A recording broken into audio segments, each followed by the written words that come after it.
Good morning, good afternoon, good evening. My name is Ayako Mizuno, and on behalf of AREA, I would like to introduce you to the moderator of today's webinar, Ms. Melissa Cardenas. Melissa-san is a collaborator, a longtime partner, and an expert on waste management issues herself from the Philippines. So Melissa-san, please, the mic is yours.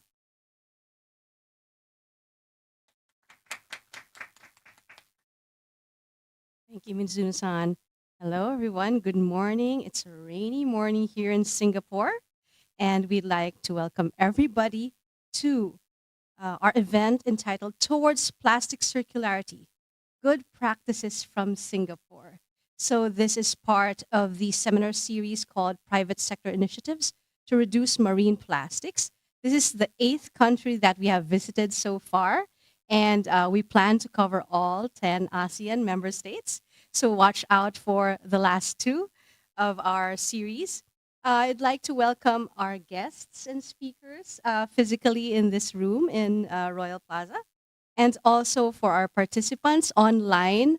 Hello, and thank you for joining us. I understand we had 200 more than 200 registrants, and participants are beaming in from all over ASEAN region, even Asia, and even beyond. So we have different time zones, participants coming in through our Zoom webinar.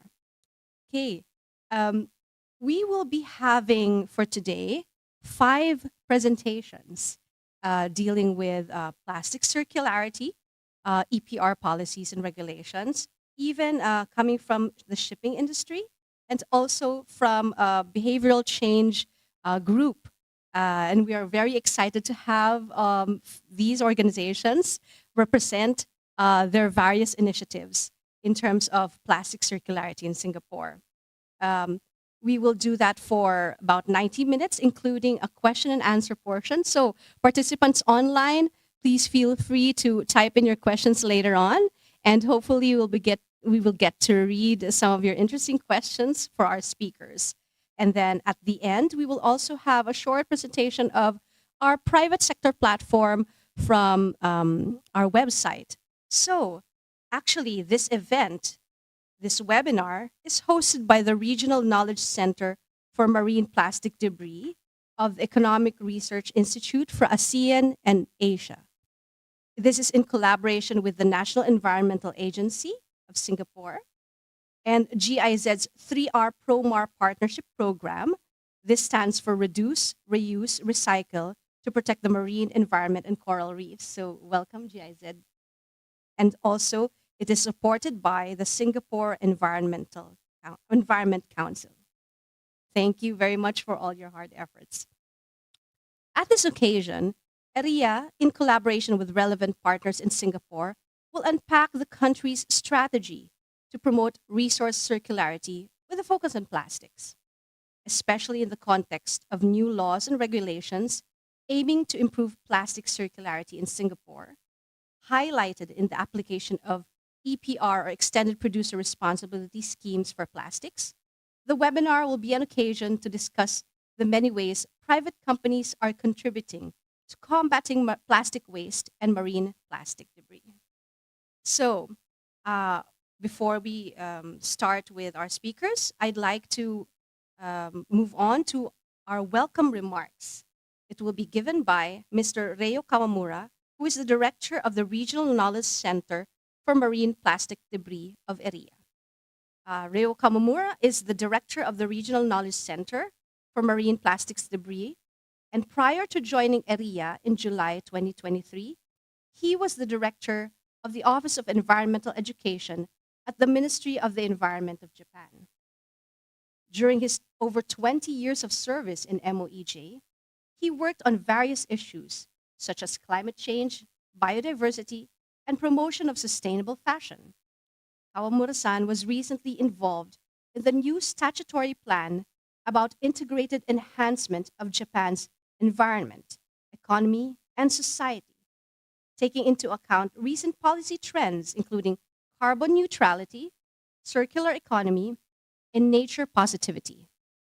He holds a Master of Public Administration in Environmental Policy Studies from the School of International and Public Affairs of Columbia University.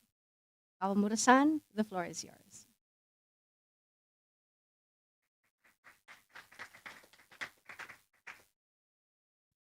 Thank you, Melissa-san, for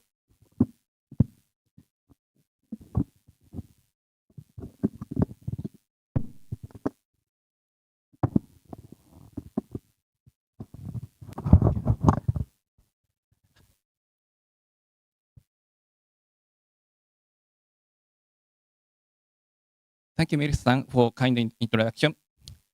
Dear Mr. Santos Manivanam, Director Policy Division, National Environmental Agency, Singapore. Distinguished panelists, Mr. Jerry Yep, co-founder and innovation lead of Semla Private Limited, Mr. Jerry Su, Assistant General Manager, Pacific International Lines, Ms. Viren Tang, Executive Director at Zero Waste Singapore, Ms. Yi Xian Su, Partnerships Manager at Zero Waste Singapore, Mr. Roy Andy Panjaitan, Economic Cooperation and Private Sector Development Advisor of GIZ Indonesia. Dear webinar participants from Singapore, the ASEAN Plus 3 region and beyond, ladies and gentlemen, I extend a warm welcome to each of you to the private sector initiatives to reduce marine plastics ASEAN webinar series. This time entitled Toward Plastic Circularity, Good Practices from Singapore. My name is Reo Kamura, Director of the Regional Center for Marine Plastic Debris Economic Research Institute for ASEAN East Asia or area. The Regional Knowledge Center was established in 2019 under area. This center aims to support ASEAN Plus 3 member states in improving the circularity of plastics and preventing leakage into marine environment. It's with great honor and privilege that we welcome Mr. Santos Manivanam from the National Environmental Agency of Singapore. With its pivotal role in promoting sustainability, NEA exemplifies Singapore's commitment to environmental stewardship and community well-being. We are looking forward to hearing your insights on EPR implementation in Singapore and how we can learn from it. We are delighted to welcome several esteemed companies and civil society members from Singapore who collectively embody the principles of improved plastic waste management, as well as plastic use reduction. Today's panelists will share the experience in actively tackling the challenges of plastic pollution and leading the way towards a more sustainable future. First, we have Mr. Jerry Yep, representing Semla, a plastic recycling company that adopts an innovative approach to waste management. Semla offers a second chance to plastic waste, significantly contributing to a more sustainable future. We'd like to acknowledge Mr. Jerry Su from Pacific International Lines, or PIL. We are looking forward to hearing PIL's approach as a company, but also recent trends within the shipping and logistics industry in tackling plastic waste. Finally, a warm welcome to Mr. Viren Tang and Ms. Yi Xian Su from Zero Waste Singapore. Since 2008, Zero Waste Singapore has been a leader in Singapore's Zero Waste initiative. Through their educational campaigns and advocacy efforts, they will show us how they've been trying to alter consumer behavior by nudging them toward a more sustainable plastic consumption. Last but not least, we are delighted to welcome Mr. Roy Andy Panjaitan from the Reduce, Reuse, Recycle to Protect the Marine Environment and Coral Reefs, or the 3R program of the GIZ. It is an ASEAN-German cooperation project aimed to protect the marine environment in this region. Area's Regional Center for Marine Plastic Debris has been selected as one of the 3 knowledge partners of the 3R program. And we are very happy to work together with the GIZ to shed light on the private sector's contributions to reducing plastic waste in the ASEAN region.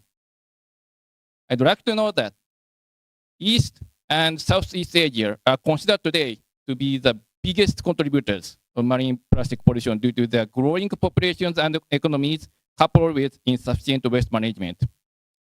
We welcome the ASEAN Regional Action Plan for combating marine debris in ASEAN member states launching in 2021, and a number of national action plans against plastic pollution, which were established by ASEAN member states. In order to support those regional and national efforts, AREA's Regional Knowledge Center conducts supporting research and data collection that contribute to science-based policy formulation, gathering and sharing scientific knowledge to support solution-oriented initiatives to build public awareness. Additionally, we facilitate national and regional capacity building activities, develop strong collaborative networks and regional partnerships, and promote innovations from private sector, all aimed at addressing the pervasive issue of marine plastic waste in this region. Recently, we launched our revamped website, which serves as a comprehensive resource hub for individuals, organizations, and policymakers committed to combating marine plastic challenges. The enhanced website features streamlined navigation, an extensive collection of resources, and opportunities for collaboration. AREA's Regional Center collaborates with regions' policymakers, research institutes, and international organizations. Especially since 2021, particular attention has been given to the private sector and its role in reducing marine plastic waste. Given the role it plays in plastic reduction and circulation, the private sector is inevitably one of the most significant stakeholders in finding comprehensive solutions to plastic waste challenges. The private sector platform, or PSP in short, is an online platform you can find on our website. It promotes best practices and innovative actions taken by private sector actors in the ASEAN Plus 3 region. Businesses can utilize the PSP to showcase the products, services, and technologies that are contributing to plastic waste reduction. Many companies, big and small, are increasingly concerned about the environmental impacts of plastic waste. We welcome all companies operating in the ASEAN Plus region to join this platform, and we would like to extend a warm invitation to Singaporean private companies to join this platform. Please reach out to us if you wish to join the PSP, and we will gladly highlight your company's contributions in addressing plastic challenges in this region.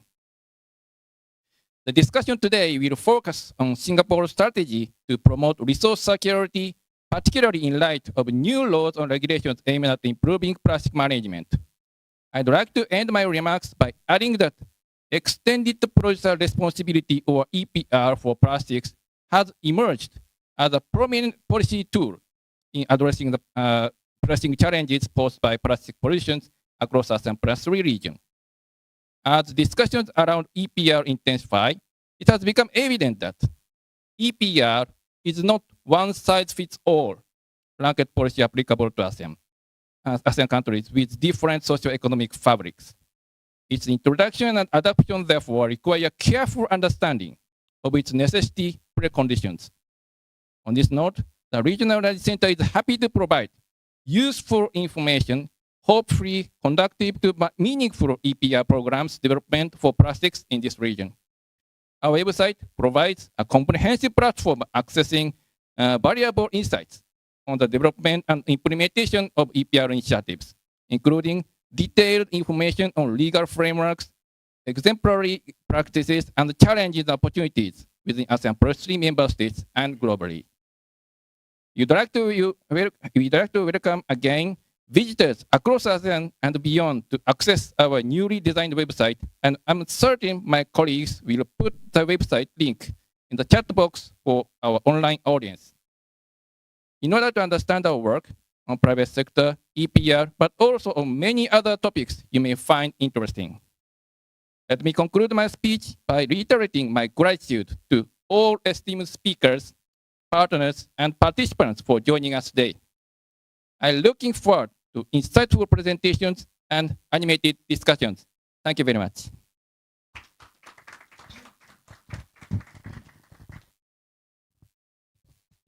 ありがとうございました、川本さん。Now I would like to invite Mr. Santosh Manivanan, Director of the Policy Division of the National Environmental Agency of Singapore. Director Santosh holds a Master of Law in Global Environment and Climate Change Law and a Bachelor of Law from the University of Edinburgh.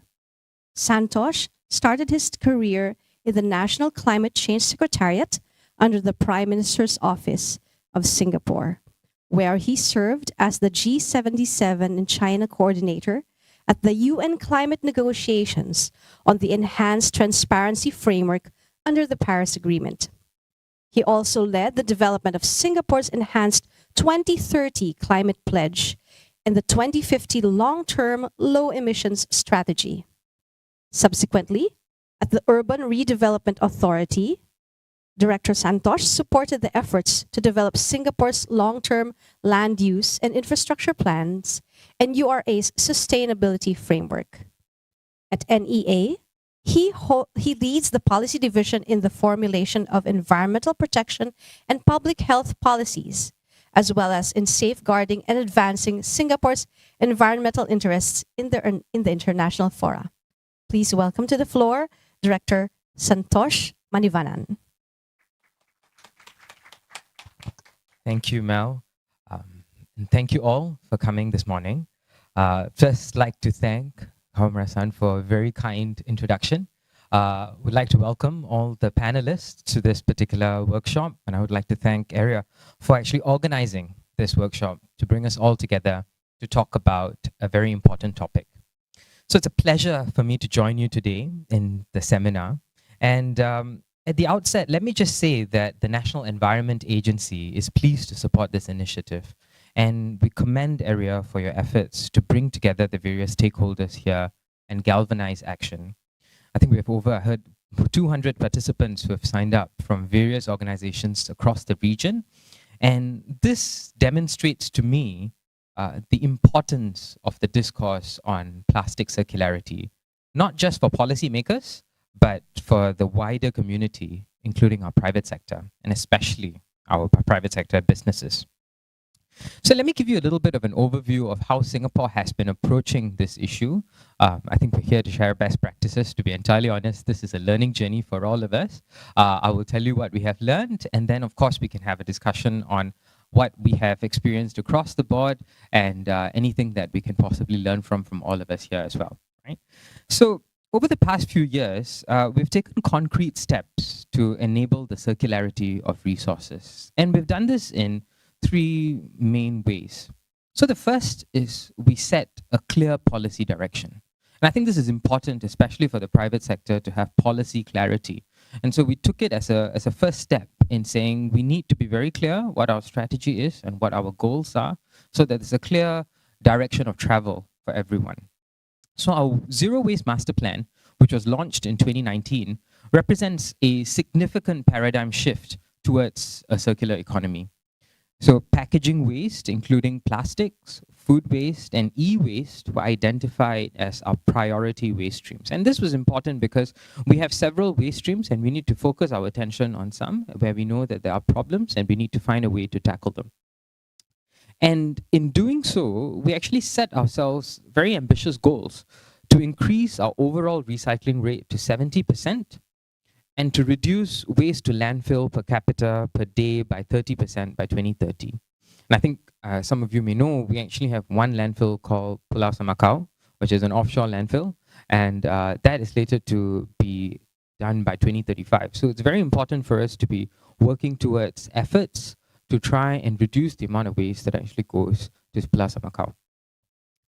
Now, second, we implemented various initiatives to help us achieve this goal. So the direction was set, and then we're trying to look at ways in which we can get there. And there are some things that we put in place, and I'll talk a little bit about that now. So to catalyze this shift, we passed the Resource Sustainability Act in 2019. And that mandated the annual reporting of packaging data and the submission of reduce, reuse, and recycle, or the 3R plans, to the National Environment Agency by producers of packaged products. Now, the reason is that you actually need to raise companies' awareness of what they're currently doing or where things are, because you can't measure, you can't manage, right? So we needed to do that to raise companies' awareness of the benefits of packaging reduction and to spur them to reduce the amount of packaging that is being used.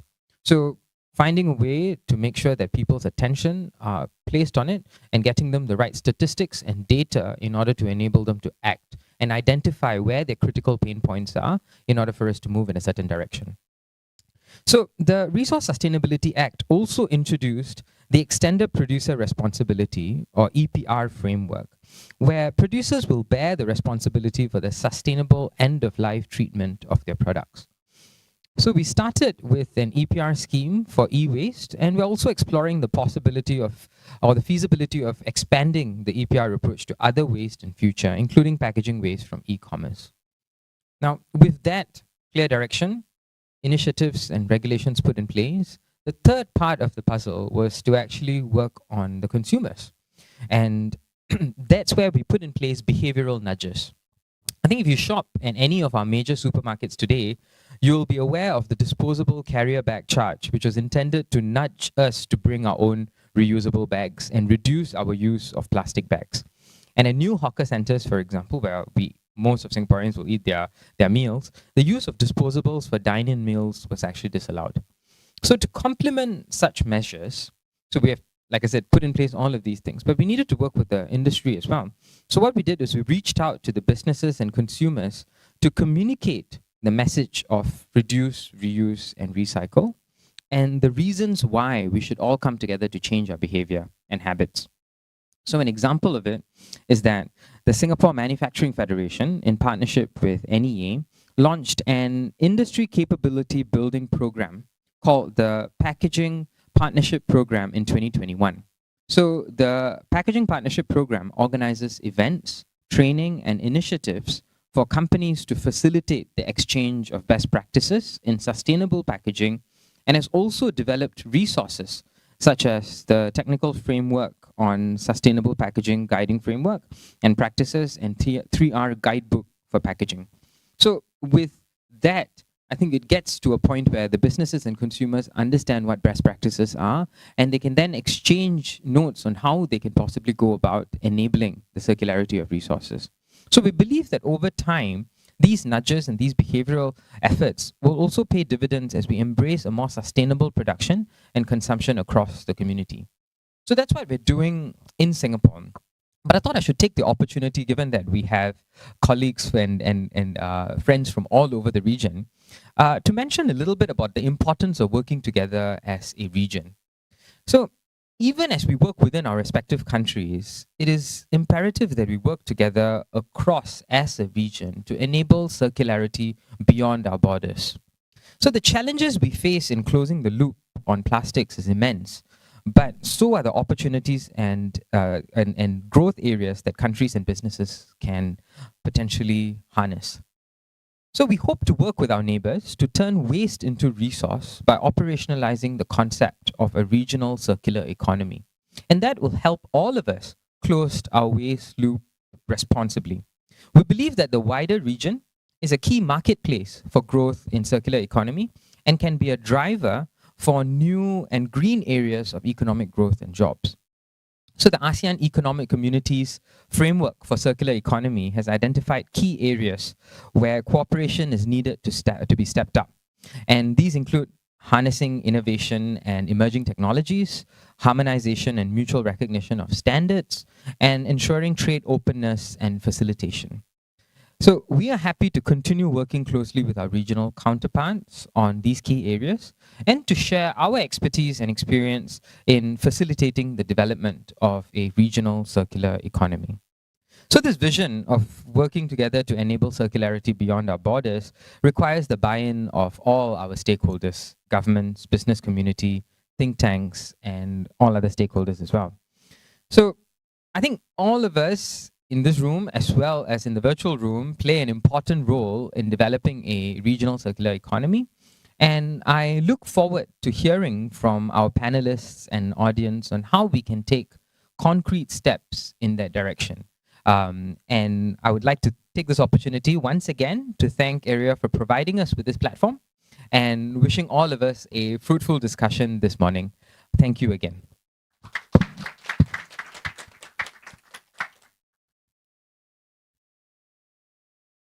Thank you very much, Director Manivanan of the NEA.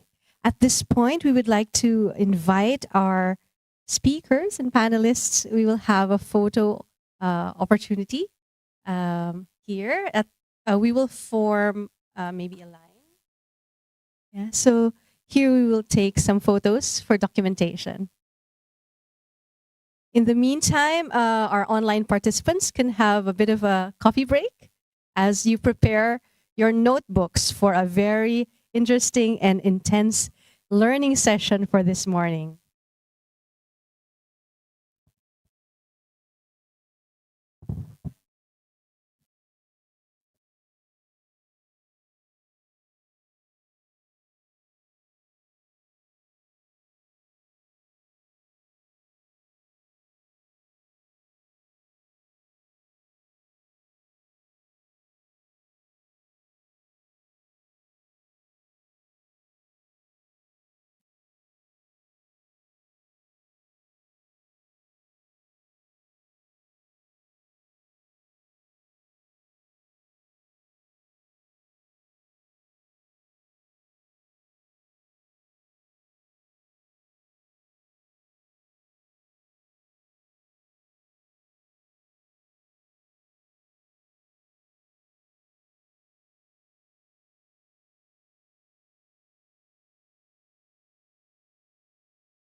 Okay, now we will move on to the main part of our program, which would be 5 presentations, as well as a Q&A session afterwards.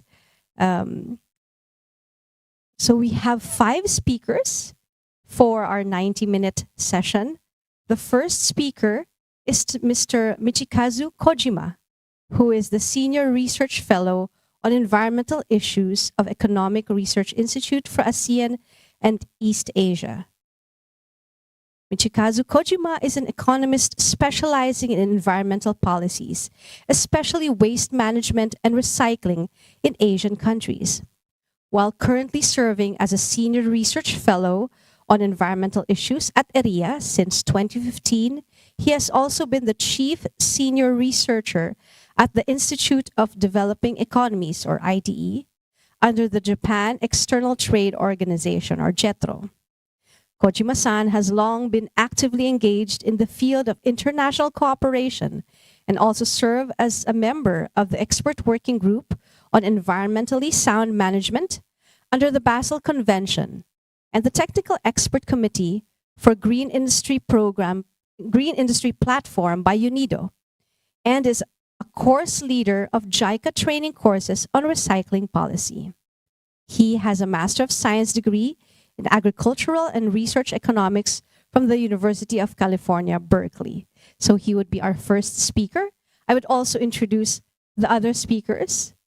The second would be Mr. Roy Andy Panjaitan of the Economic Cooperation and Private Sector Development Advisor of GIZ Indonesia. Andy is an advisor of the Economic Cooperation and Private Sector Development at GIZ Indonesia.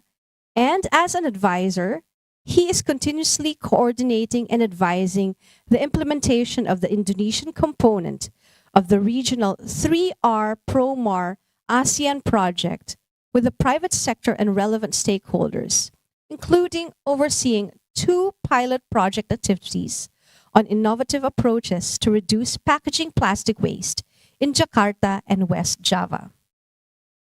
Prior to joining GIZ 3R ProMar Indonesia team in May 2022, Andy worked as an associate at a regional-based consulting firm in government relations Asia Group Advisors, where he provided strategic advisory services, including on environmental and sustainability related businesses.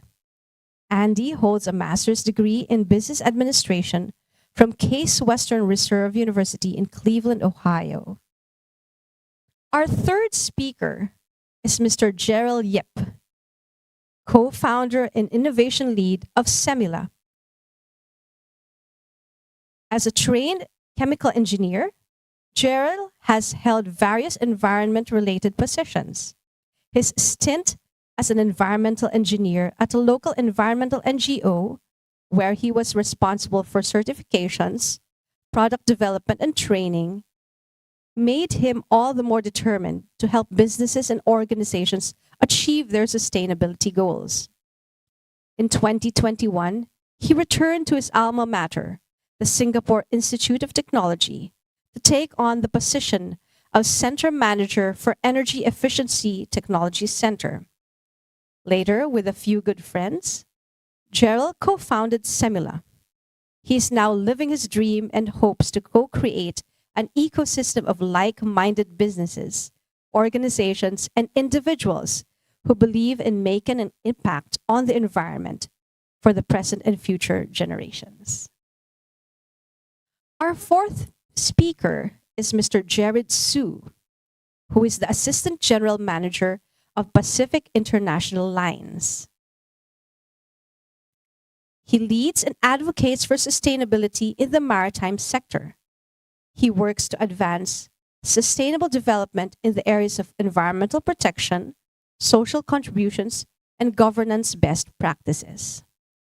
Jared is also responsible for the development and implementation of PIL's long-term decarbonization strategies to achieve net zero emissions by 2050. Jared holds a Master of Science in Environmental Management from NUS and has certifications in ESG investing by CFA Institute, as well as sustainability and climate risk by GARP. And last, we have a presentation coming from Zero Waste Singapore.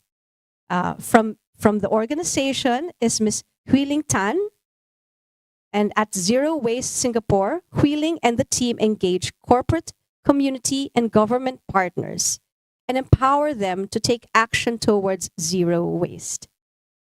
She believes that there is no standard template for environmental sustainability and enjoys sharing information and experiences at panels, roundtables, and talks to help individuals and groups make decisions and define their own zero waste journey. Huiling was previously a civil servant in the Singapore government and is excited to have pivoted back to a space aligned to her background, having graduated as a geography and environmental studies major from the University of Chicago. So Huiling will be joining our Q&A session later. And also from Zero Waste Singapore is Ms. Yi Xian Su, who will be presenting their efforts on the Bring Your Own project. As a recent environmental engineering graduate from the National University of Singapore, Yi Xian has always had a passion for sustainability and a belief that there is always value in waste. In 2021, together with her EVE peers, she co-founded the Green Doctors Program, an initiative that developed a technology to separate blister pack components, allowing it to be recycled. Now at Zero Waste Singapore, her role specifically focuses on growing the Bring Your Own or BYO Singapore movement by reaching out to existing and new supporters and bringing in new ideas, initiatives, and ways of approaching the topic of BYO. So there you have it. We have a jam-packed session for this morning. And without further ado, I would like to give the floor to our first speaker, Kojima-san.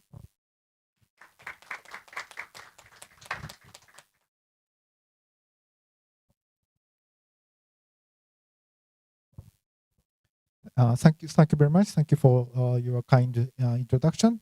My name is Michikazu Kojima. I'd like to a little bit a kind of overview on the EPR in ASEAN region. Next, please. Different type of the APR policies can be observed in ASEAN region. Indonesia started EPR policy in 2019, which require producers and shops to make a plan and a report to reduce packaging and container. And the Philippines enacted EPR regulation in 2022 and implemented from 2023. Mandatory recycling rate in 2023 was 20%. And I heard that the initial mandatory recycling rate was already achieved last year. The mandatory target recycling rate will be gradually increased. Vietnam enacted EPR regulation, but the implementation was delayed. In this February, national portal for EPR was started to operate, which support manufacturers and importers kind of recycling. Singapore has applied EPR on e-waste in 2019, and deposit refund scheme will be started in 2025. Next, please. If market-based recycling exists, government intervention is not necessary. Here is a short list of the One Pani, which is a franchise chain of the junk shops in Thailand. People bring the waste plastics to junk shop and get some revenue. But some practices are not economically valuable. Some kind of plastics are not economically valuable due to high recycling cost or transportation costs, technical difficulties, and others. EPR scheme force producers to invest or support recycling process. Next, please. There are several types of responsibility in EPR, such as the physical responsibilities, financial responsibilities, and information responsibilities. And the different kind of EPR scheme emphasize different kind of the responsibility. Next, please. Singapore is preparing to apply deposit refund, which is one of the approach of financial responsibility. I think the reason to apply deposit refund scheme might be no or limited market-based collection of recyclable waste in Singapore. The bottles. Next, please. To implement EPR, some preparation are needed, such as awareness raising, identifying recycling schemes, investment in recycling process, collection mechanism, and others. So Singapore, I think you have a good kind of enough kind of time to prepare such kind of investment. Next, please. And the Singapore government, industries, NGOs, and had conducted some partnership programs on packaging since 2007. In March 2022, National Environmental Agency announced that the deposit refund would be started from July 2025. I appreciate the process to develop deposit refund schemes, such as survey on the level of the deposit and refund, and take enough preparation period. Next, please. It is also important to facilitate investment in downstream industries, which can utilize recycled materials. I am not sure the preparation by industry to recycle bottles collected by deposit refund schemes. I would like to know the progress to expand the capacity of recycling. Next, please. Yeah, that's my short presentation. Thank you very much.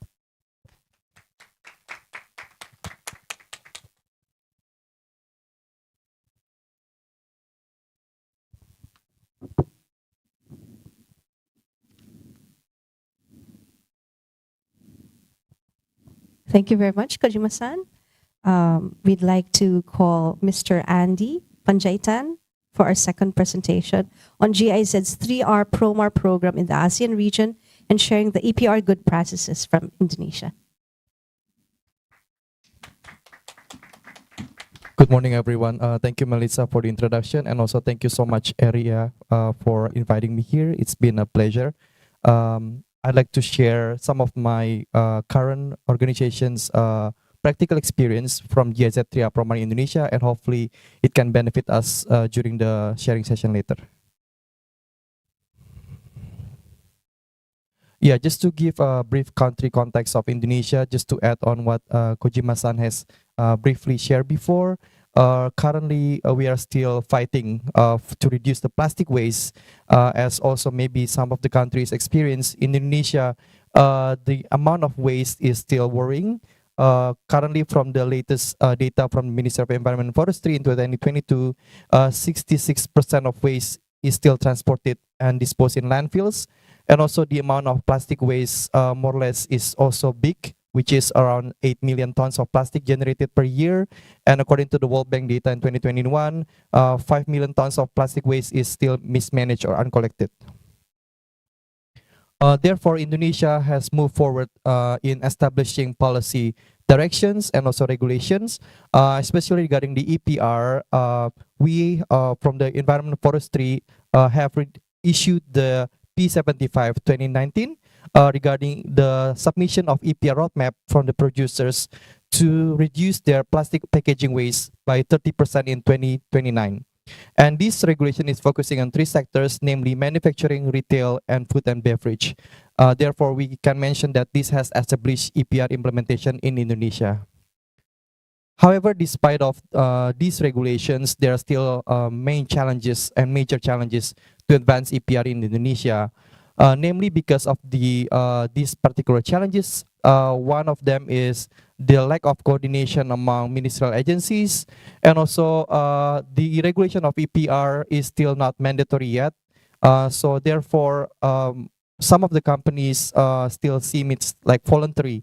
So there needs to be lack of it's need of like law enforcement and alignment of existing regulations. And regarding the citizens' behavior, it is interesting to hear from the Singaporean perspective that Indonesia also we are facing lack of consumers' behavior and awareness, and therefore illegal dumping and burning is very common in Indonesia. And from the budget of the local government, which is responsible to manage solid waste, the budget is still very small, is less than 2% spent. And also the lack of infrastructure of recycling, because the currently the effective recycling rate is still pretty small, from 2 to 10%. However, despite of these challenges, we see from GIZ perspective, there are still many opportunities that GIZ can support Indonesian government to implement and advance the EPR. So these are the potential recommendations from GIZ Indonesia, how to establish EPR packaging in Indonesia. First, we are working on several studies, conducting analysis, also with the support of our partners such as AREA. We are also working to bringing more advanced policies to government of Indonesia through our studies. Also, from the private sector perspective, we are partnering with companies and how to collaborate more effectively. Also, liaising with the government of Indonesia, how to bridge the understanding between government and private sector.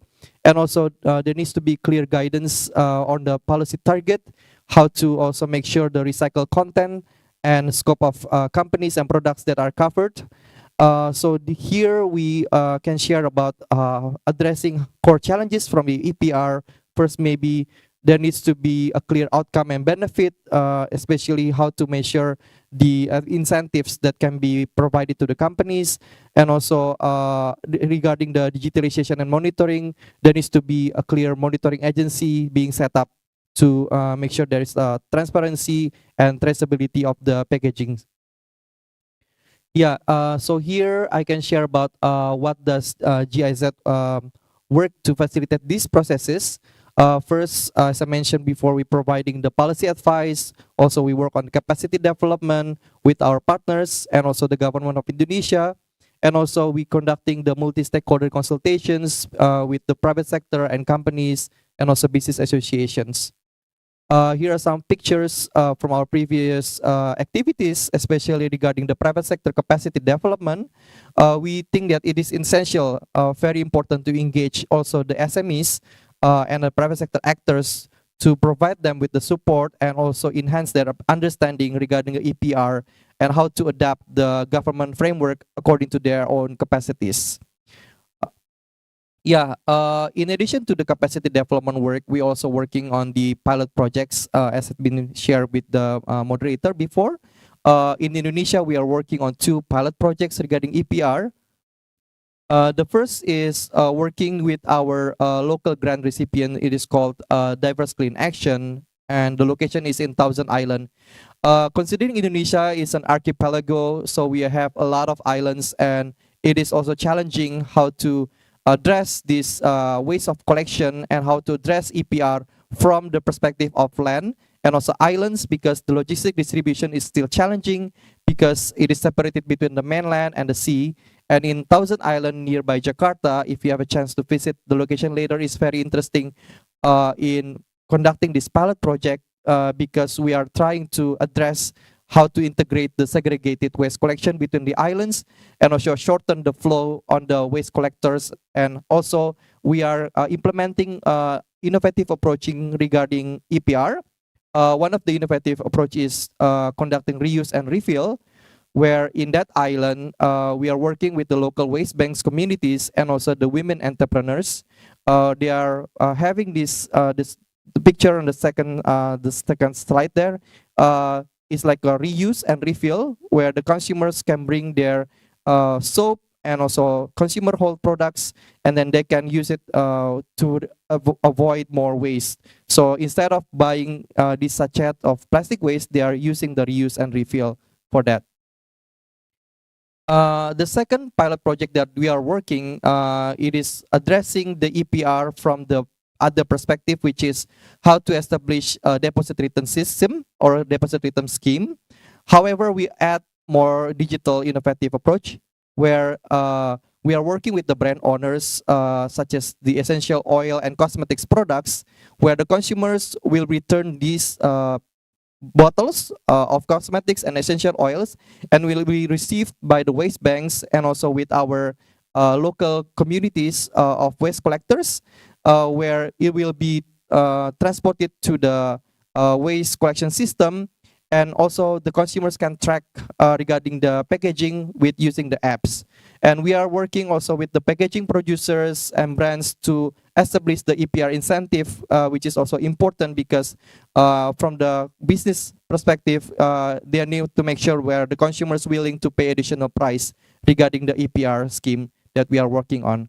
So this is our approach and one of our efforts to establish EPR implementation through 2 pilot projects. The first one is in digital deposit in Bandung, West Java. The second one previously in Thousand Island. So I think in that set, we can mention that the EPR system is still working, and however, it needs more innovative approach and establish a closer consultation between the government and the private sector. I think that is so far that I can share, and I'll be willing to also answer questions later. Thank you.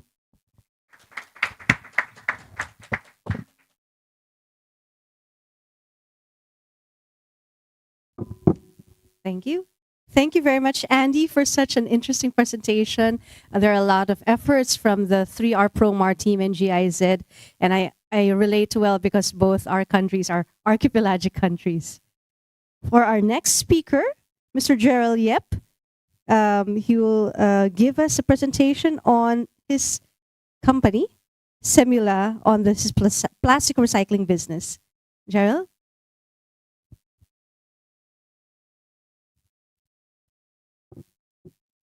Okay. Hi everyone. Yes, I'm Gerald. First, before I begin, I just want to thank Area again for giving us this opportunity to come here and share about our story. Right. So today I'm here to I'm here to share with you guys about the similar story. Why are we doing this? And how we started. Right. So the title is Beyond Waste, Closing the Plastic Loop, and of course our journey to achieve Semula. Right. So I think many of you, if you guys do not know, Semula is actually a Malay word, right? And the national language of Singapore is actually Malay. So we wanted to keep our roots local, so we chose Semula. And what it means is actually to do again, right, or to refresh. So very much like what we're trying to do with the plastic, we're trying to refresh it. We're trying to turn it into something new, giving a second life, right? And that's why, of course, we call it closing the plastic loop as well. Okay, so a bit more about the company. So this is the three co-founders. If you don't recognize the guy over there, that's me, right? Yeah. And then my other two co-founders, Sok Leng and Sam. Sam isn't here today. She's off enjoying a holiday, right? But Sok Leng is here to give me some moral support. Yeah. All right. And what we're actually a local startup and also a social enterprise. We tackle plastic waste. I'm not sure if the camera can see my shirt, but we collect, process, and refresh plastic waste. And we turn it into something useful so that we can actually remove it from the landfills, right? Or prevent it from going to the landfills in the first place. The important point here is that the recycled plastic has to have a purpose. If not, you're just shifting the problem from the landfill to your storage space, right? So at the end of the day, what we are trying to do here is to find applications for the waste in different industries that perhaps previously were not considered, right? And so let me see. Okay, so here are some of the things that we have done previously. Different kinds of furniture and projects. This is actually over here, this piece here. This is actually something that we are quite proud of. It's actually one of the biggest projects we have done so far. It's cladding for a countertop for one of the stores, local stores here in Singapore, by this fashion brand called Y21. If you guys are in Singapore, you can go and take a look. It's a Suntec city, right? Yeah, and yeah, so we can use it for purposes like this, so that you create applications for the waste. There's somewhere for it to go, right? And of course, at the same time, we also do different kinds of outreach and engagement workshops so that people can learn more about the environment around them, learn more about plastic waste, plastic recycling, and more importantly is to see actually what are they fighting for, right? Because if you don't have the purpose, then it's very hard for you to link the actions to what you want to achieve, right? So that is why we also have workshops to raise that awareness and also to let people see that, hey, plastic recycling is not some kind of fluffy woo thing, right? That people talk about, but actually you really can achieve impact with that. And to talk about impact, we have been around for close to 3 years. Actually, in about 2 months' time, it'll be our 3-year anniversary, right? And we have been able to, between the three of us, we've been able to divert about 3.5 tons of plastic waste locally. All right. So why are we doing this? Firstly, it's to reduce plastic waste going to the landfills, right? By diverting it away from, by giving it a second life. And I think, as Dr. Santosh mentioned earlier, Pulau Semakau is filling up very soon, in about maybe 10, 11 years time. It is important for us to find a long-term and sustainable solution to this problem. Yes, we can reduce waste, but there will always be waste. That's the sad truth of life, right? We will always have waste. But what's important is how do we look at that waste, not as waste, but as a valuable resource that we can then use to run our lives or to run industry. And that comes to the second point, which is actually more of the main point that we are doing this. Is basically to come up with alternative materials to reduce the pressure on natural resources by making our waste into something useful that we can use, right? The whole point of this is that virgin materials that we are more used to, like maybe timber or concrete or that kind of stuff, they come from nature, unfortunately, right? And this sort of materials have a large impact on the environment. If we are using materials that have already been extracted previously, we can reduce that impact on the environment, allowing nature time to recover, right? While we are able to also sustain something close to our current lifestyle, right? Without too much of an impact on nature. So that's why we are doing this, and that is also why we have chosen plastics as one of the first materials to start with, simply because plastic is also sort of a low-hanging fruit, I would say, right? And again, like I showed on our t-shirt earlier, right? What we actually do is to collect, process, and refresh this plastic waste into items that we can, use in our daily lives. And we like to say that problems are just opportunities that haven't presented themselves. And in today's world, there are many problems, are many challenges.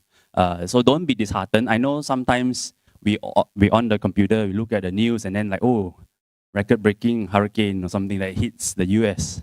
Everybody feels like, oh no, it's the end of the world. Don't worry, okay?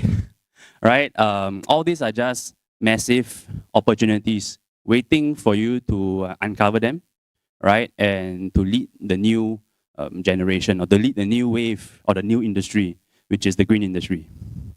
Okay, and if you look at, and I guess the point I'm trying to drive across over here is that if you look at the waste not as a problem, but an opportunity, then many different kinds of things can come about. Like for example, things like this where we have replaced certain trophies and plaques for some other organizations with waste material, right? No longer do they need to buy products made from virgin materials. They can get products that are made from waste, recycled locally and produced locally, right? And the good thing about that is not just that it's recycled material, it is also a low carbon footprint in a sense, right? If you're buying something from overseas and shipping it in, you already have that carbon mile that you have to work with, right? And what more if it's a virgin material, right? Over here, we're using second life material, so your footprint will naturally be lower already on that point, right? Also, like things like stools, right?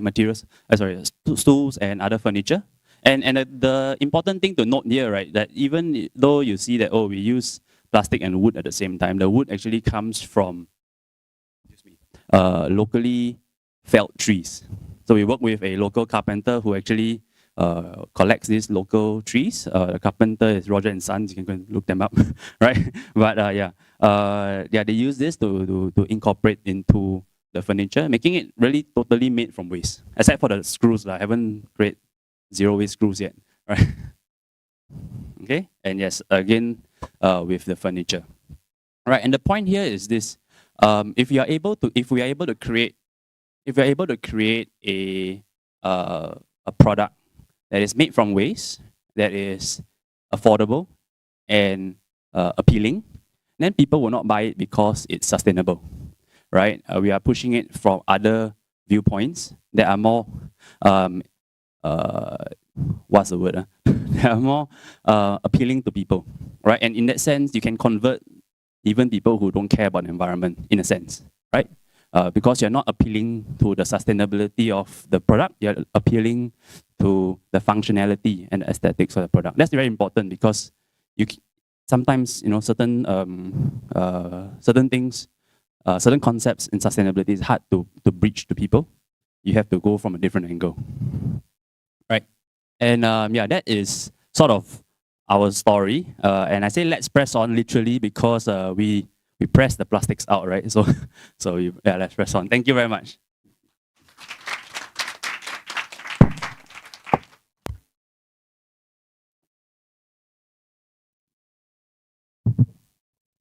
Thank you very much, Gerald, and advanced third anniversary to Semula. I learned a new word today. Everybody learned a new word today. Semula is Malay term for restart. Redo. In my language, simula means to start. So it's interesting that our languages are connected. Okay, for our next speaker, Mr. Jared Su, he will share on his insights from the shipping and logistics industry and their efforts on plastic waste reduction. Jared, the floor is yours.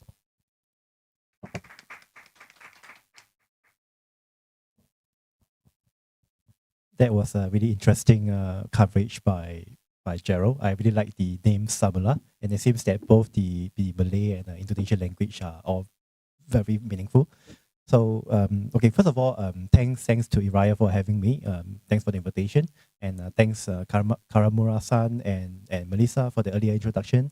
And what I wanted to cover today is to really highlight some of these actionable levers towards a plastic circularity and how we can actually mitigate marine plastic debris and contributions that the private sector can do. So if you look at the whole plastic ecosystem, from the extraction of the raw resources to the production, to the transportation, and we look at the usage and the end of life management, I think private sectors really have a very integral role, and they're part of the entire ecosystem. So for logistics and transportation, the obvious role is that we are involved in the transportation of plastic and plastic waste per se. And to some extent, we are also users of plastic and are involved in the procurement of some of these plastic materials that we can actually use. So if I move on to my next slide, what I really want to highlight is, well, essentially plastic is, and marine plastic pollution itself, it is a rapidly growing problem. We see millions of tons of plastic debris every year. And increasingly, this is going to proliferate into a bigger problem because of microplastic, the use of PVA materials, some of these laundry capsules. It goes into the water, and the water goes into the sea. The sea connects to the oceans, and that's going to be a problem in terms of the impact on biodiversity and the ecosystems. And it's something that we see a trend because the use of plastic is only going to increase based on projections on the business as usual basis. Plastic is a very, very advantageous material. It has very good properties, and it is very cheap to produce. And that's why you see like more and more Daiso shops around. You see plastic being used in all kinds of materials, and it's something that we have to really accept and face, and then we mitigate based on what we could. So the rate of plastic production has increased dramatically over the past decades, but the rate of plastic waste management may not have caught up. And that's why we have the problem today. And if we don't have proper management in place, we are only going to have even more marine plastic pollution, and that's a problem that we will face. So what can private sector companies do? I see the solution in 3 different levers. The first, what I call level 1, are things, common accessible levers that every company could do.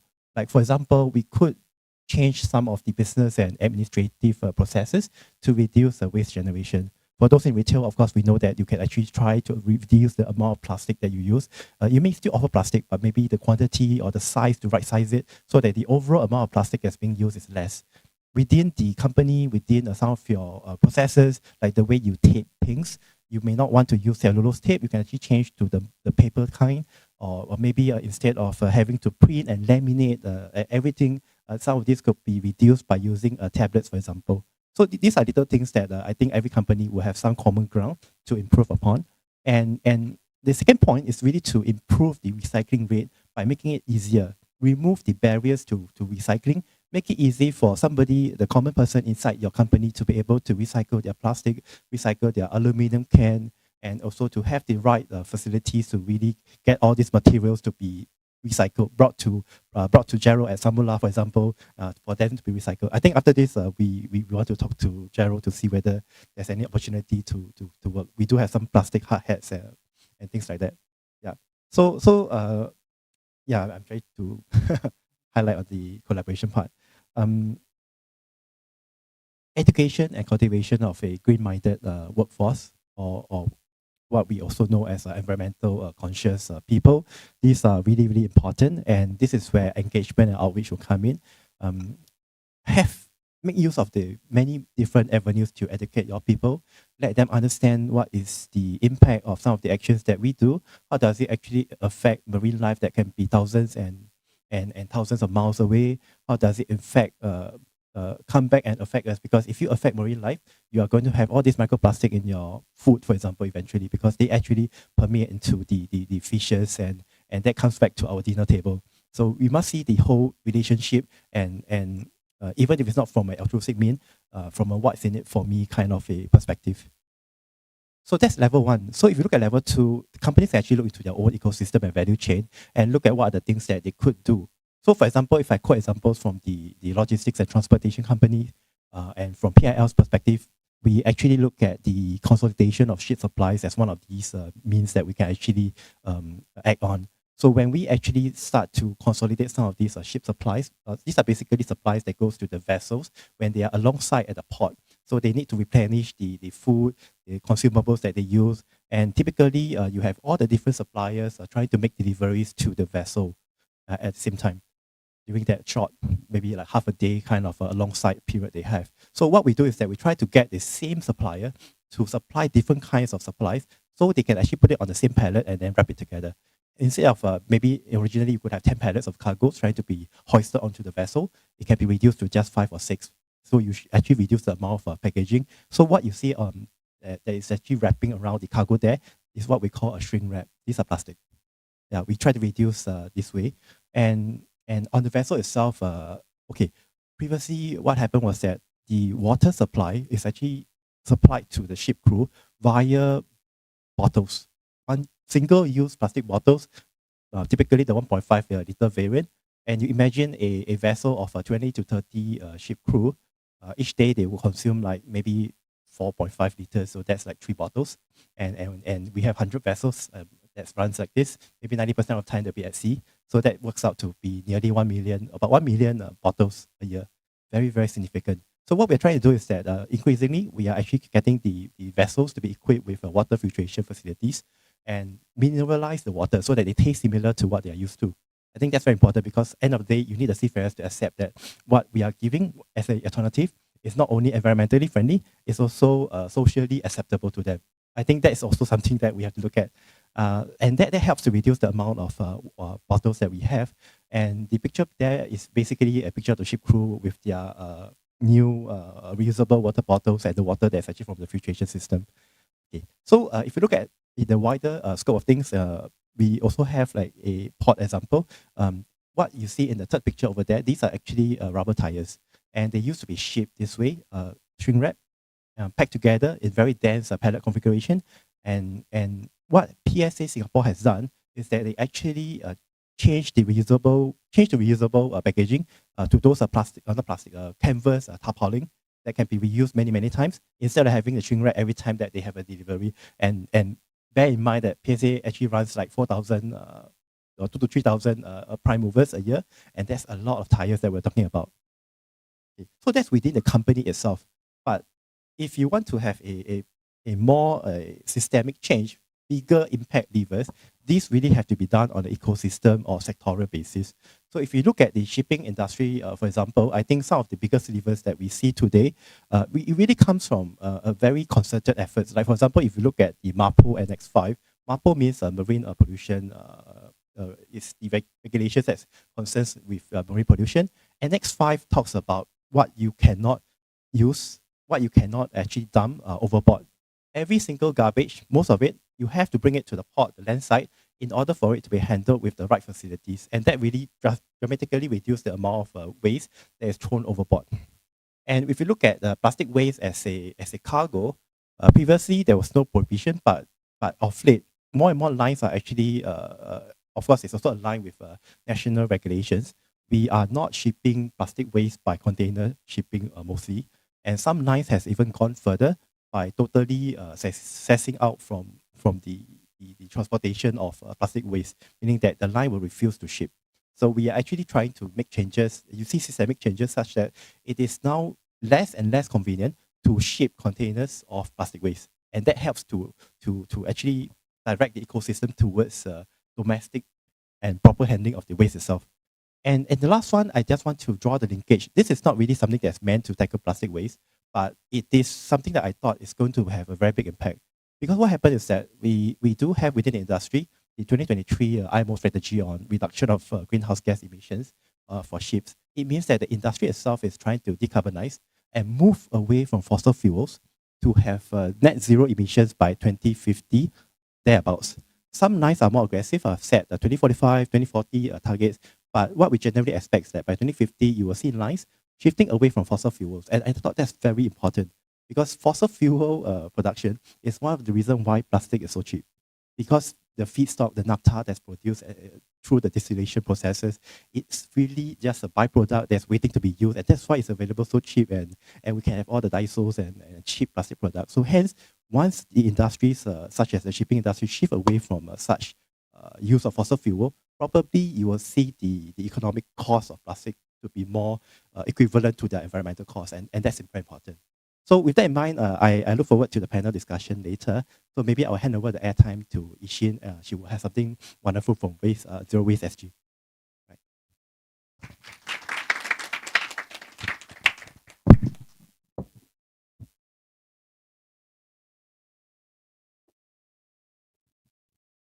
Thank you very much, Jerry. That is also quite an interesting presentation. 3 levels of presentation, in fact, of how we could reduce our plastic waste.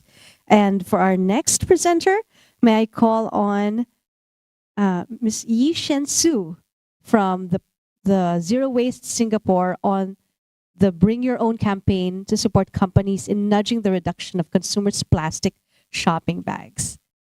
Yi Shen, the floor is yours.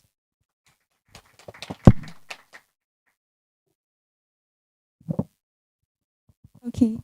Thank you so much for the introduction, and thank you everyone for being here, and thank you ERIA for having us as well.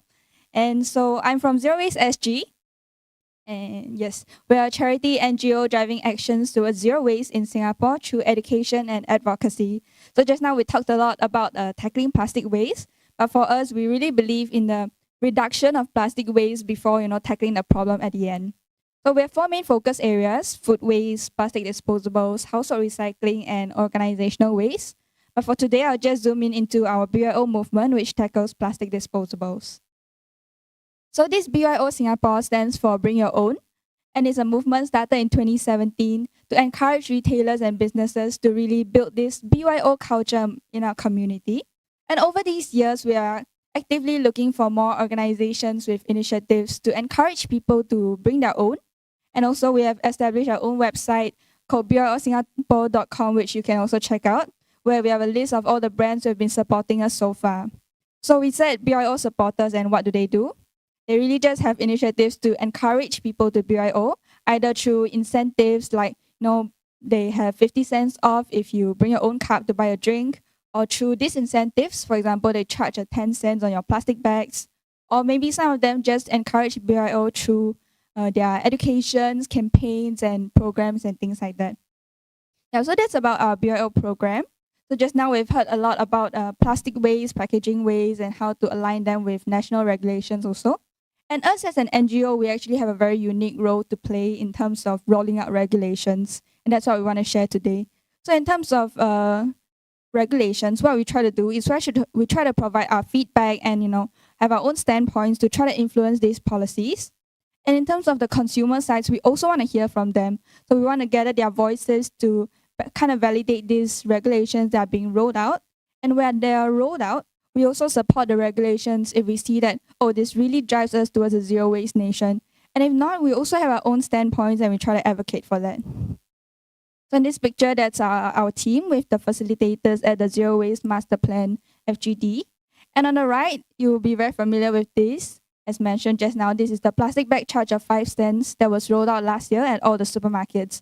So this plastic bag charge is a topic that we've always been very interested about and we're following closely. So we actually timed a campaign that was right before the regulations to understand the concerns on the ground and help people to change habits so that the impact of new regulations is not so heavy on them. So for example, if you start bringing your own bags, then maybe the additional cost of plastic bags is not going to affect you so badly. Yeah, so these are some facts and figures from our program last year. We did 20 over road shows and some cashier trainings. And also we had some infrastructure to support this whole initiative. If you look at the picture in the middle, that's a bag rack. So you can actually donate your old and unused reusable bags. And those who don't have it, when they go shopping, they can just take from these racks. And the whole purpose is really to encourage people to change their habit to choose reusable instead of always opting for plastic disposables. Yep, and that's where the reduction factor comes in.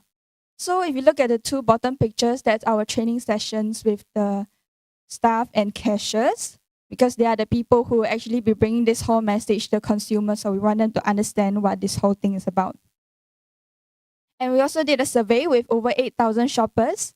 And these are some of the interesting findings we had. So almost 70% of them said that they'll bring their own bag if they understand the environmental rationale behind it. Which means that if you want them to pay money for something, you have to make sure that it really has an environmental impact and it's really reducing plastic waste, and it's not for the benefit of some businesses or for people to profit. And then when we asked them, what's a suitable amount for bag charge? And we actually had more votes for 10 cents than the 5 cents that's currently regulated now. Which means that actually for most people, 5 to 10 cents seems to be still affordable, and they are willing to put a figure onto this environmental cost that has been invisible to us for the longest of time since plastic bags was always free. Yeah, and of course, there must be some kind of accountability to the money that's collected. So most of them prefer for it to go into environmental causes and definitely not into someone's pocket. Lah. Yeah, so as mentioned, we also did some training sessions with the cashiers and staff. And these are two very interesting things that we found. Firstly, is the importance of communication throughout the line, which means that when the management makes a decision, it needs to be clearly communicated all the way to the staff on the ground so that they know how to implement this.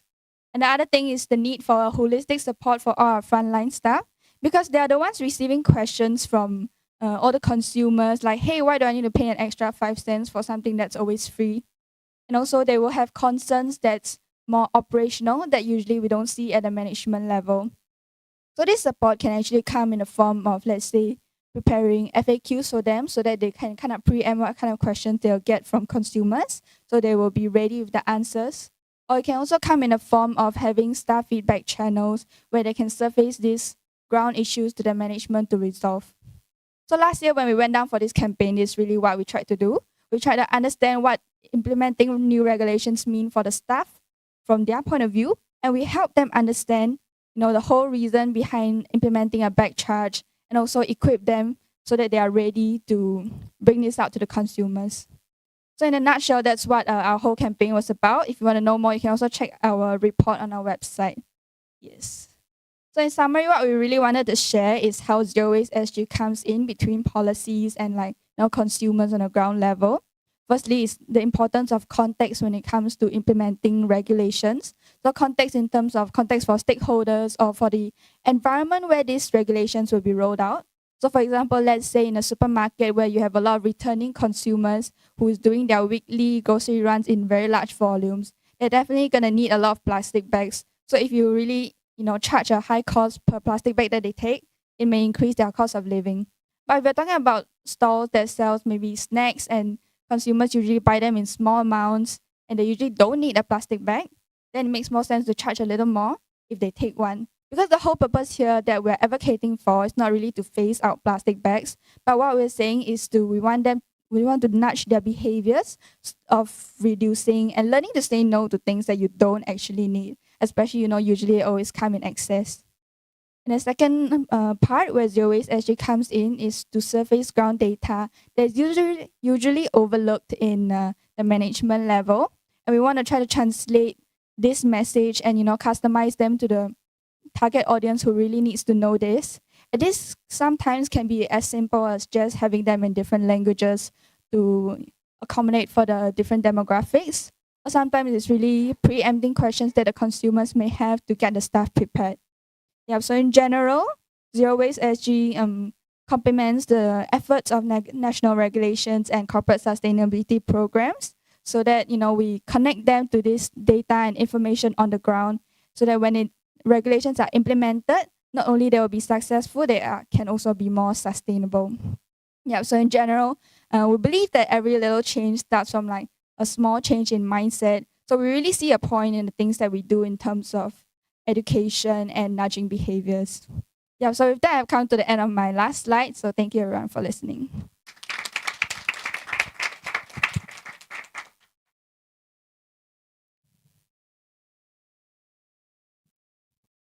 Thank you very much, Yishan, and thank you very much, Zero Waste Singapore.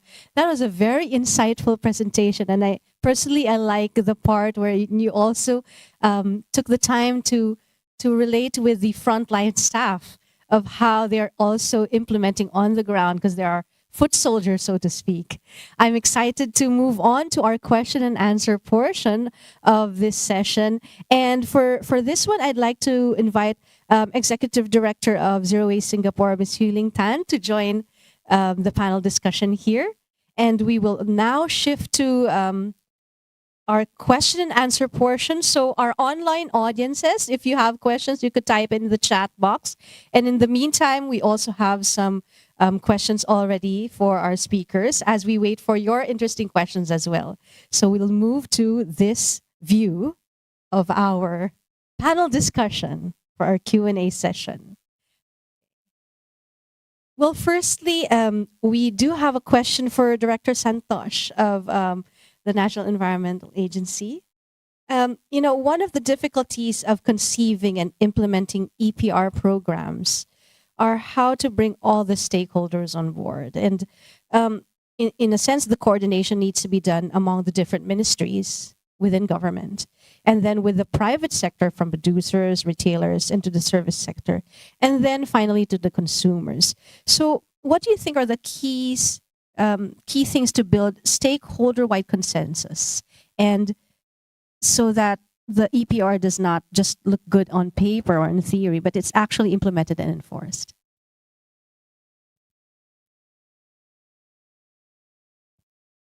Thank you. Thank you for that question. I think that's a very important point. I mean, sometimes it's easy to sit in the ministry and set out policies, but to implement it in a way that works and is sustainable, I think it's where the tricky part is. I'll try to address this by highlighting, I think, various parts of the process that we have done over time, and I would categorize it as 5 A's that we worked on. And it's borrowing from what my boss had said on another issue, but I think it starts with awareness raising. I think the first part of it is to explain to people what the problem is and what are the opportunities that arise from that. And I think that's an important part, which we started quite some time ago, in getting awareness of, or raising awareness amongst all stakeholders that this is something that is important to address, and there's a reason why we're doing so, and that in doing so, there are actually opportunities that can be grasped. And I think as Gerald was talking about in some of these, and what his experience was, that actually the problems are opportunities that hasn't presented himself. So, right? So from that perspective, it's what we're essentially saying is, I'm presenting an opportunity for you, right? So that's the awareness raising part. The second thing is the importance of setting an ambitious goal or setting an ambition. And the ambition helps all the stakeholders align in terms of the direction of travel. And once that direction of travel is quite clear, then you know that there is some level of policy certainty, or there's a certain end state or a different sort of ecosystem that you're working towards. And that would give a little bit more market confidence and consumer behavioral changes that will come about as a consequence of that, because you know what is the end state that you're working towards. And in that process, you know that actually when you're trying to work towards this, there are these things that you need to do or change and invest in, right? So I think that's an important part in terms of setting the direction of travel. So that's the second A, right? Ambition. The third A I would talk about is alignment. And I think alignment is important in several contexts. I think the first part is alignment of interests. I think sometimes with the various stakeholders, there are different types of interests that everyone needs to, or everyone brings to the table. But once you align the interests and recognize where each or the roles of the respective stakeholders are, then it's quite clear to then mobilize action, which is the fourth A, but I'll come to that in a bit. But once you align people in terms of what you're basically, or the roles of everyone, then it gets a bit easier. But there's another part of it, which is also that we talked about in the presentations about the different stakeholders across the supply chain, right? And sometimes there's a high transaction cost of discovering who your stakeholders are and the people that you need to tackle in the various supply chain. So that is where the government can come in as well, in terms of alignment of the stakeholders and identifying the marketplace that people can work together with, right? That comes to the fourth A, right? The action part. And I think the action part is important, not just in terms of creating the outcome that we're after, but it is about co-creating the outcome that we're after. And I think the idea of co-creation is important because you need people to take ownership of the efforts. And I think some of the points that was actually mentioned by Jared in terms of actionable levers, I think that's the important part, which is that there are various levers at various parts of the process that we all need to activate, and setting out that action together with that alignment and ambition with the right awareness is important. And then the last part, I think it's what we talk about in the context of making adjustments. I think when we do implement the various policies, there are challenges that we would overcome, that we would encounter as we are implementing it, and it's the importance of basically making adjustments as we go along in the course of that. And I'll give you a couple of examples of what we meant when I said the various things. And so it's a long journey that needs to start with all of these, with this end in mind. And there were some things that were actually highlighted in the presentations, like focus group discussions. So having that sort of focus group discussion gives the government some sense of what their various interests are, where the challenges could potentially be, and what are the players that we need to work with in order to get the outcome that we're after. So I think the whole notion of an EPR in terms of making it work from the very start to the end is that idea of trying to bring everyone together and align them with a certain direction. So I think that's the holistic ecosystem part. But I thought I should one more point that we need to highlight, which is actually that the importance of EPR is not so much just in terms of reducing their base, but it's about mainstreaming sustainable products. And once you mainstream sustainable products, the cost will come down. And it becomes, and I think again, as Gerald said, it becomes a norm, right? This is essentially what everyone is accustomed to, and that's what we're trying to head towards. So there are certain things you need to do at the start, or behavioral nudges at the start, but progressively when you start mainstreaming it, the cost will come down, and as a consequence of that, it becomes part of the market. The market prices itself in that sense. So I think that's how we would approach it in terms of bringing the various stakeholders together to make sure that it's implemented properly. Thank you. Thank you for such a comprehensive answer, Director Santosh. So, if I remember right, it's 4 A's? 5 A's. Five A's, yes. Awareness five. I missed one. raising, ambition, alignment, action, and adjustments. Yeah, adjustments. All right. Okay, so I hope you all got your 5 A's down. Any questions yet from yes? Okay, so yeah, there are a few questions from our participants online. But before I go into the question, quite a lot of them requested the PowerPoints of the speakers because they think the materials are very interesting. So I just wanted to get verbal agreement from the speakers if it's all right to share the PowerPoints to the participants. Okay, perfect. Okay, now I will move on to the first question. It's from Agustin. The question is, how to make EPR effective? Non-biodegradable plastic packing materials pose problems. Even single-use plastics are found in some countries strewn around. So maybe we can get the answer to that question first before moving on to the next ones. Thank you. Okay. Well, aside from the 5 A's that Director Santosh also shared, maybe we could have some insights also from our other speakers. Kojima-san, yes. In case of Japan, Japanese government supported to make a kind of the industrial standard for recycled products.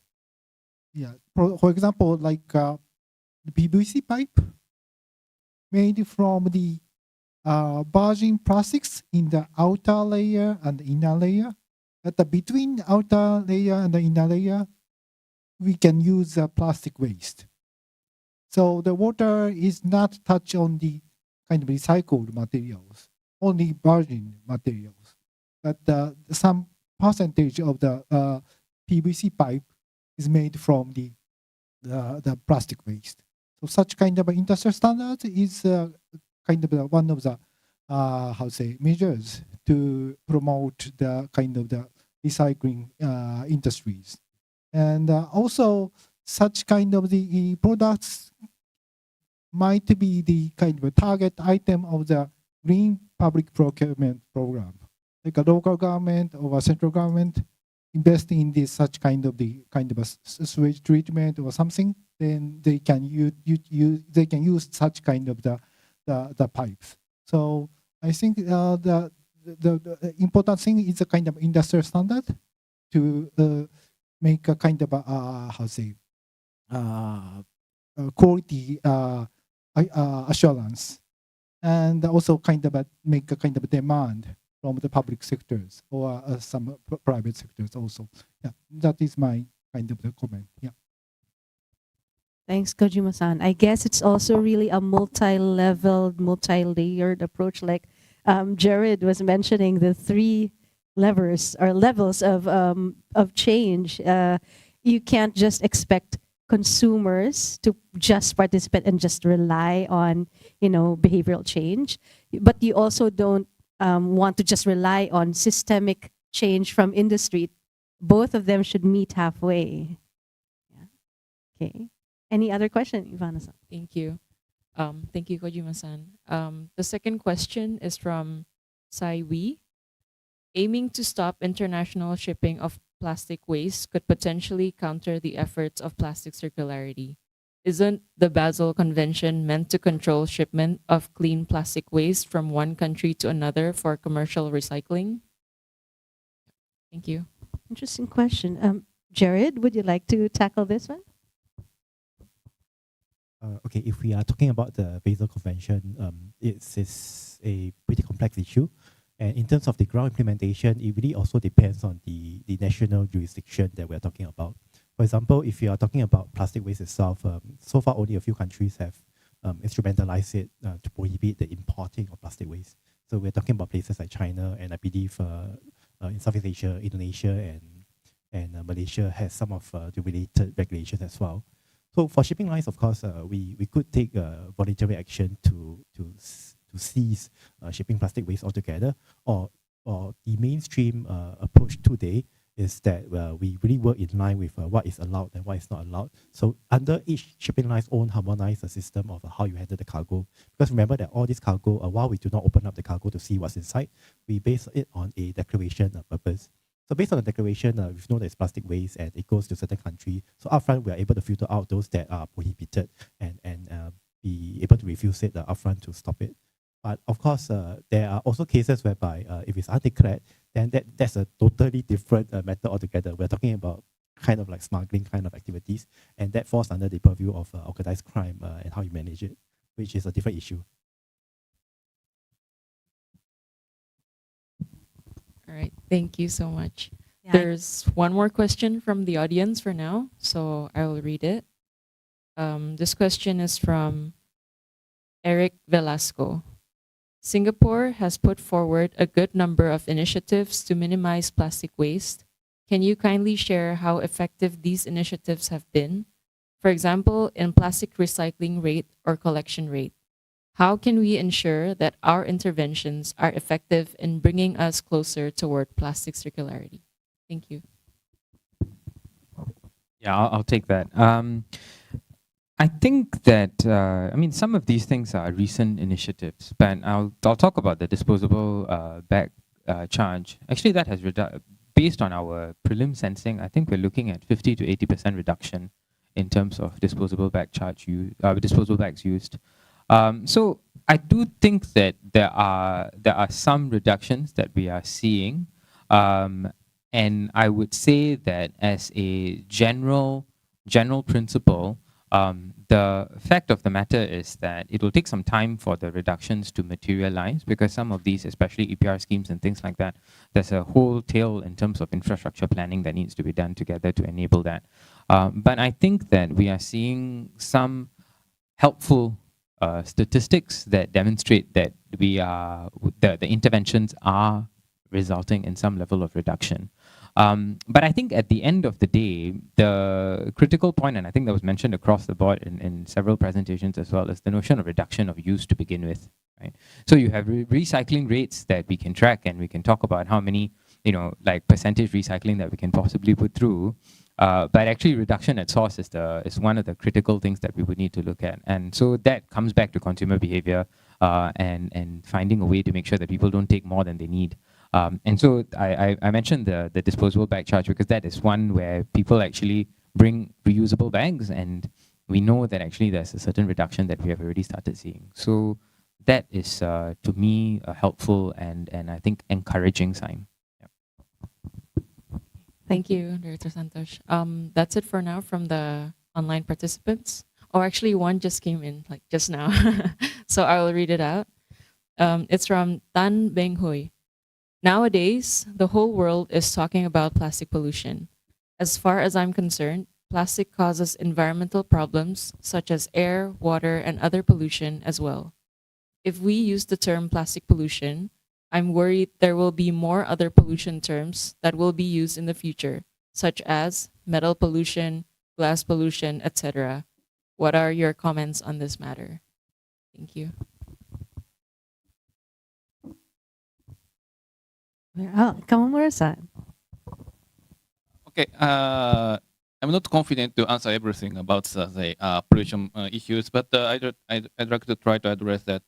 Yes, pollution covers every various range of the pollution has happened, and before talking about this plastic pollution, international society has already touched upon some specific type of the chemicals pollution, such kind of the practice, for example, dioxins or the other persistent chemicals in the environment was already problematic, and such kind of say some kind of international regulation has already set up as a Stockholm Convention. And the most problematic for the chemical is the number of types are very vast. There is very vast amount of the types of the chemicals exist in the world, and only some parts of the chemicals has identified its risks and hazards. And that's why the Rotterdam Convention or London Convention or other international convention has set up some prior informed consent schemes or other some registration schemes about registration schemes about newly introduced chemicals, and other types of the regulations are introduced in domestically and internationally. And based on the discussion flow, we have reached to realize plastic pollution. And plastic pollution is also problematic because plastic is not one type of the chemicals. Plastics contains various types of plastics and other additives and polymers. So we have to identify how kind of the risks and hazards will happen from this combination of the polymers and additives. So it is more complicated schemes. So that's why in the international society we are struggling to find what is the best solution for the new plastic convention. And as you mentioned, yes, as for the heavy metals, not only every world, I believe, but some countries like Japan has already suffered from the pollution by heavy metals like methyl, like Minamata disease.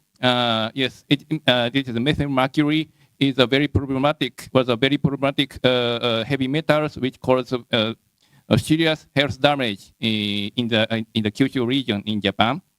And unfortunately, such kind of the mercury pollution has happened not only Japan but all over the world. That's why international society has reached upon the agreement of the Minamata Convention recently. So unfortunately, human doesn't know everything. So we have to find what chemicals and what metals, what substances are all have what kind of the risks and hazards one by one, and we have to consider the countermeasures against that. So it is a step-by-step approach, but I think that international society has succeeded to taking a step toward that. Thank you very much. Thank you very much, Komura-san. It's a very comprehensive answer, and I think Jared of Pacific in PIL will be able to add a little more. I just want to add on to Kawamura-san's technical explanation. I come from a slightly less technical background. So what I see is that the naming convention of plastic pollution per se, it really reflects the size of the issue we face and how fast it is growing. So if I look at the UN Comtrade numbers, I think we are looking at 350 million of plastic waste generated every year. I know that about 5% of that is being traded on containers and stuff. But the rest of it, pretty much, it ends up into domestic sources, domestic sinks, for example, and these eventually may find their way to the oceans.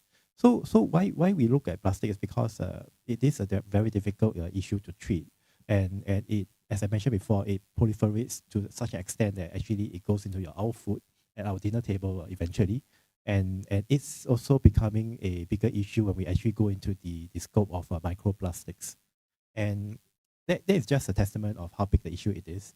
And I can quote a related example. It's like we used to call carbon emissions as carbon emissions. But today we know that it's not just CO2 that is contributing to global warming. So the term actually gradually shifted to greenhouse gases instead. So that's just a kind of a convenient way to make us understand and realize what's the key issue on hand. And hence today we talk about plastic and maybe marine plastic as a very strong correlated issue to it. So that's how I see it. Thank you very much, Jared. I guess when we name it and we can measure it, we can manage it. And who was it that said? Sorry. Yes. No, I just wanted to add, because I think the question is interesting in that we talked about the concern that there may be other pollutions that we will have to start looking at. I think as a starting premise, we need to look at it from a context of there are various products that we currently use and consume, and each of them have their own externalities at different part of its life cycle. So when you look at tackling the life cycle externalities, what we're now talking about is end of life externality, right? When the end of life treatment is not circular, and as a consequence of that, it ends up in marine pollution or any kind of environment. So I think if you look at it from that perspective, different materials, inherently some markets actually have a circular market themselves. Copper, for example, copper wires are recycled. So in that sense, the question now that we're looking is, okay, what are the materials and which of the markets don't have a level of circularity already built in, and how do we then, through our regulations and policies and behavior and businesses, try to enable that circularity. So it goes back to the original intention of what this panel and this discussion is meant to be. But so I think the idea is at this point, as the panelists rightly pointed out, plastics is one of the bigger problems that we're facing. But progressively, when we are looking at the notion of changing waste into resources, then all the products that we essentially will use will have a level of circularity, and we won't end up, hopefully, fingers crossed, in this point where we talk about multiple different pollutions that we will have to address. Yeah, thanks. Gerald knows that one man's trash or one person's trash is another person's treasure. Yes, Gerald? So we're wondering, for environmental startups like yours, what strategies are key to building a scalable business model? Also, recycled plastic products are still quite rare on the market. What would you wish the most for these products to be more widely purchased and used? Thank you. And I think I'll answer the question in a sequence. Maybe the later one first, because I think that builds upon what Director Santosh actually mentioned about the circular systems that you can put in place, right? Because at the end of the day, if you want to ensure that there is a sustainable circular system that can run, there must be a viable outlet for whatever you're recycling, right? So that then comes into what kind of industries can you implement this into, and ensure that the demand is there and that the application is also there, right? Because if not, then like I said earlier, you're just shifting the problem from the landfill maybe into your storage space, right? So to answer the question on on what I hope to see this being used in more often, actually in Semula ourselves, we do have a hope that we can convert this plastic waste along with other kinds of locally sourced waste actually, to turn it into building materials.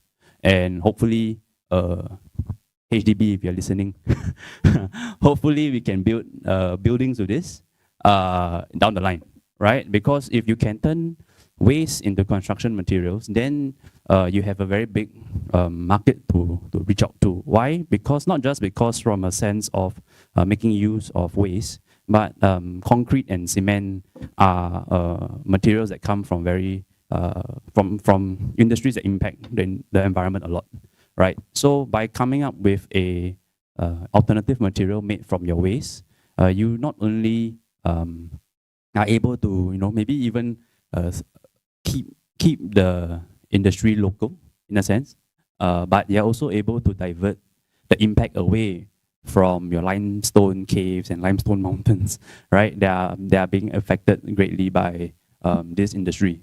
So that is what we see as a viable way forward in terms of using the material, right? And that also actually closes the loop pretty well, because once you turn the waste into a building, it's not going to come down in 5 years, hopefully, right? Yeah, it should stay there for maybe 100 years, 200 years. And that actually becomes a good way to store the waste out of the landfill, right? So that's what we think. As for the first question on environmental startups and how what is a good business model for them to look at, I would say the first thing to do is not to look at yourself as an environmental startup, right? You are a business, so as a business you need to do things that make you revenue and profit, right? Yes, your intentions are good, and that is a good start. So you have a good, you already have a good, strong value system and principles in place. It's how you work around those things to generate income and revenue so that you can continue to do good for the planet, right? If you're going there and appealing to people's sympathies, I mean, that might be a bad way to put it. But if you're hoping that people will look at you and, oh yeah, I care for the rhinoceros, so I buy your thing. After a while, these 10 people who care about the rhinoceros will buy everything, right? and you have a problem there. I think at the end of the day, it's how you create a product that people want to buy, and they have no idea that they are buying something sustainable. But because they buy your product, they have already done something good. And I think that is more sustainable in terms of business survivability, right? Because at the end of the day, you are running a business, you're not running a charity. If it's a charity, then it's a different strategy altogether, right? But at the end of the day, a startup, I would assume, is also going to become a business, and you want to be a successful business. So it has to come up with a product that people want to buy. Yeah. Thanks very much, Gerald. Yes, and it's also interesting that we have to think about the concept of urban mining, because we already have a lot of resources in our cities that we don't have to get more resources from our forests and our caves, right? We have time for 2 more questions, and I'd like to ask the first question to Hui Ling, because we're talking about interfacing with consumers and nudging behavioral change. As Zero Waste Singapore advocates for feedback in policy process, have you gathered feedback on the EPR law implementation? And if you have any insight, could you share it? And for instance, I remember that you did some ground surveys. Is there an interesting finding from those surveys that actually surprised you? Thanks for the question, and thanks for having us here again. I think a lot has been said about how we have to take a ecosystem approach when we want to implement laws, when we want to roll out initiatives for them to be successful, and that really involves us talking to stakeholders, all different kinds, right? Not just government talking to NGOs or NGOs talking to consumers, residents, but also NGOs talking to other businesses that may be impacted by these regulations. So that's one bit, and I think wonderful points have been brought up by the rest of the panelists. The other bit on scaling, on people, playing their roles at different levels, that's also something to be brought up. And I think I would just like to add on to those points by perhaps adding in one more that we really want to look at, or we try to tease apart in our work, which is about perceptions, right? So you could come to the table with, hey, I already know something about it. I already know about EPR. I already know about concept, and let's try to make it work. Or you come to the table not knowing anything and you're open to hearing ideas. Or you come to the table having a misconception about something because the information hasn't been passed through, it hasn't been communicated in a way that is accessible to you. And all those, it pays to really understand the different perceptions, because then the dynamics of how you carry out that conversation or how you carry out FAQs to preempt concerns is very different. Right. So back to then the question on EPR, I think regulations, there are a few for disposable plastic bag charge. That's really something that, again, has been mentioned a lot. I think one of the things that we kind of knew, because we're working in the area for such a long time. I mean, we've been advocating for a plastic bag charge since 2017, and so that's a really long time. So we kind of knew was the one where people were asking, hey, if you cut down on plastic bags, then how do I bag my trash? Because that's a very important practice in Singapore in the name of public hygiene. And so we had to come up with, I think, FAQs to help assuage that, hey, we're not like just banning plastic bags. There are still plastic bags. There are alternatives to buying plastic bags that you can use to still bag your trash. So I think those kinds of more maybe finesse or nuanced kind of way of speaking with the public is where we come in when it comes to then setting the right expectations and correcting maybe misconceptions before the law is implemented, or even after, right? When there are more concerns because the thing really hits you after. And so that's where we really come in. I think we try to be maybe a bit more nuanced, like I mentioned, in our approach. So on the question of what are some of the examples or interesting findings that we had during our survey? I think one of them was really back to this kind of nuancing. We, as you know, or I'd just like to share, our campaign was run across 4 different supermarket chains, and each supermarket had different clienteles based on their location, or based on the goods that they were selling. And the numbers that we presented earlier, that was the general aggregated response. But if you actually double-clicked it, one of the interesting things was for the second question on bag charge. How much are we suggesting for a bag charge? If you double-clicked it and dissected the data according to the supermarkets, which shoppers from which supermarkets were saying how much, we realized that shoppers from Fair Price and Cold Storage were saying, hey, 10 cents is good. But shoppers from Sheng Siong and Giant were saying, hey, maybe 5 cents because of affordability concern. And I think, that's also, again, another broad sweeping statement, but I think, at least shows that we may need to understand these points when we want to look at implementation of regulations that cuts across and it affects the masses, right? And so I think that's where we come in, and that's where we continue to come in, even for other regulations.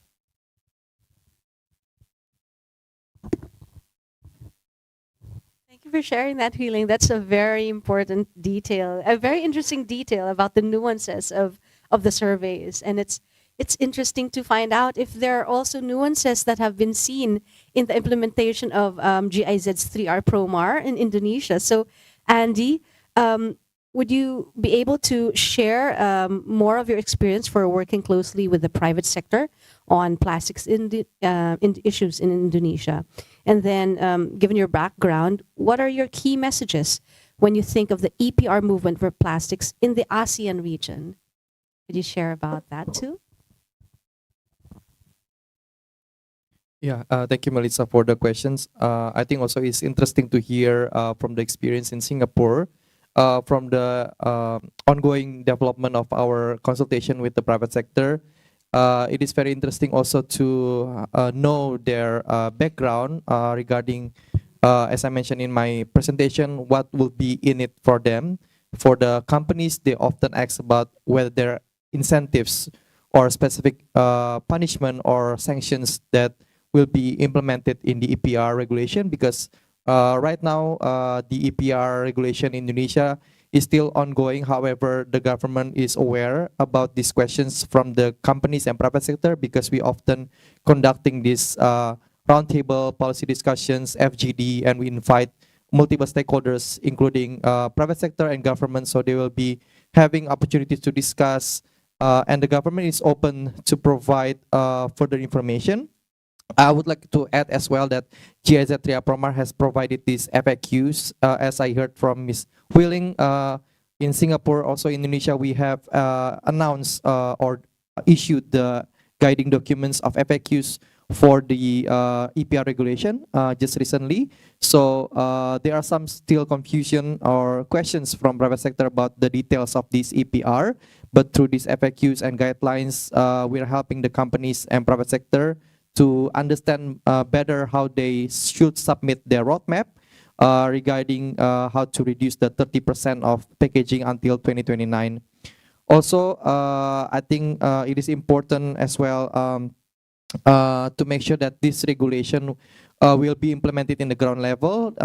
Therefore, we are also working on the SMEs, because I think SMEs is still being left out compared to the multinational companies and as well the big companies, because SMEs actually they sell the most type of plastic products in the stalls, or maybe here in the Singapore you can see hawkers, but in Indonesia we have the markets as well in the streets, also small supermarkets, and so we try to help the SMEs to know how to redesign their packaging products, which is still challenging because it is costly from the SME's perspective.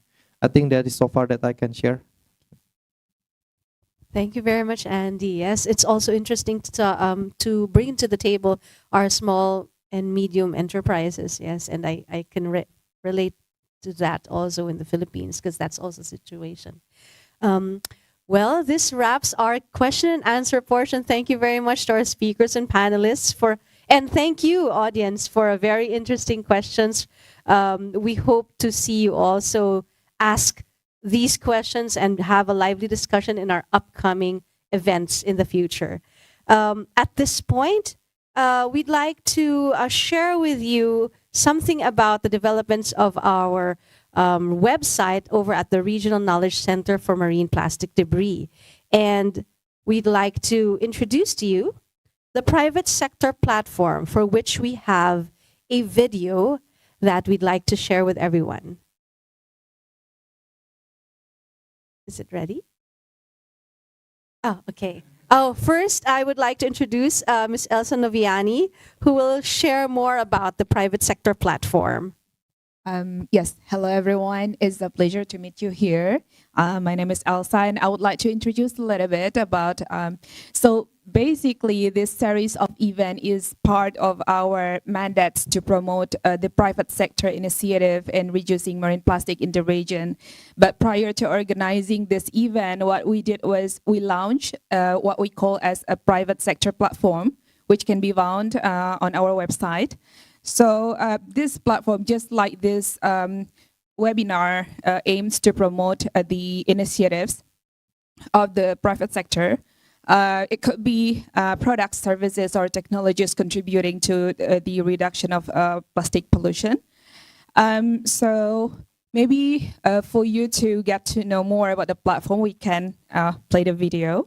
These are the top 10 countries in the world that have mismanaged plastic waste leaking into the ocean. We can see that most of them are from here, Southeast Asian countries. In fact, Southeast Asian countries plus China, Japan, and South Korea, known as the ASEAN plus 3 countries, account for 64% of the annual world mismanaged waste leaking into the ocean. The good news is, many countries in this region have either developed a national framework to manage plastic waste and combat marine plastics, or are preparing one.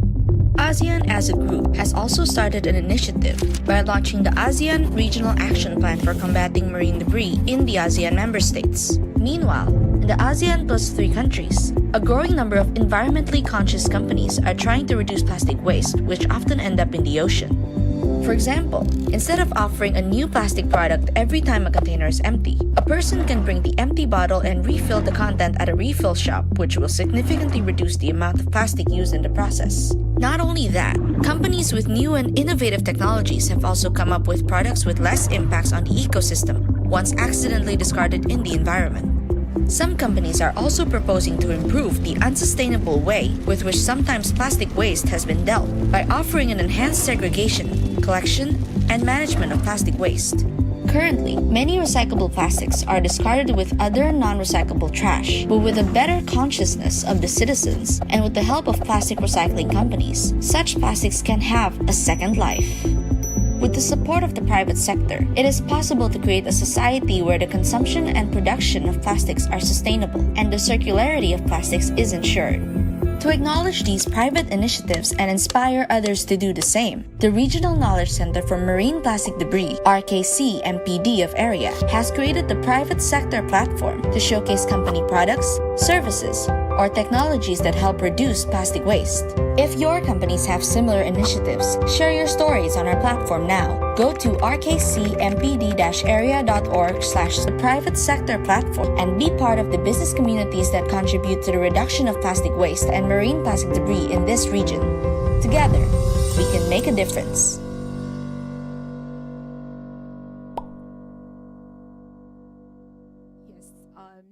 that's about our private sector platform. We have just recently improved the platform. It can be found on our newly improved website as well. So please visit and find a lot of information about our regional effort in reducing plastic pollution in ASEAN Plus 3. So on our website, you could actually click the private sector platform over there. And then you can scroll down a little bit. You will find the register button here. And then you can click this and then create an account for your company and then share a little bit of information to create the account here. And then you can submit the products or services or technologies of your companies to reduce the plastic pollution in the region. So the aim of this platform is to showcase those products, services, or technologies. And what we have been doing so far as well for the members of our private sector platform is to invite you to our private sector related events across ASEAN Plus 3. It can be as a speaker or as participants, and we are thinking and exploring other means of promotion as well. We are doing it online and offline. So I would like to invite all companies and businesses operating in ASEAN Plus 3 to give it a try. It's just like 5-10 minutes of registration, super easy, and it's free as well.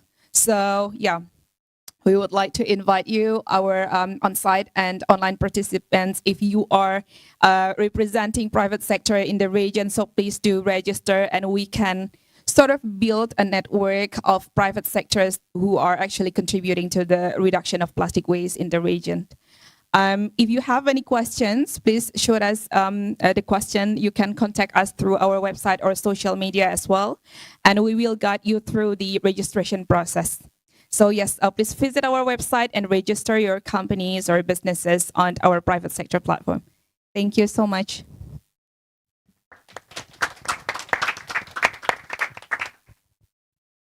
Thank you very much, Ms. Elsa, for sharing with us the private sector platform in our RKC MPD website. So folks, if you are a private company or an organization working on plastic circularity at different levels, we know that it's not just one way to do this. Please go to the website and register your company at the PSP platform. Yes. Some housekeepings before we wrap up. A lot of participants often ask for electronic certificates. So please watch the chat box and we will be sending you a link to a form wherein you could input your name and then you will be receiving your electronic certificate through the email that you provide. Okay. And with that, we'd like to thank everybody for joining this event. And we'd like to invite back Mr. Reo Kawamura, our director of the Regional Knowledge Center for Marine Plastic Debris of the Economic Research Institute for ASEAN and East Asia, to give his closing remarks.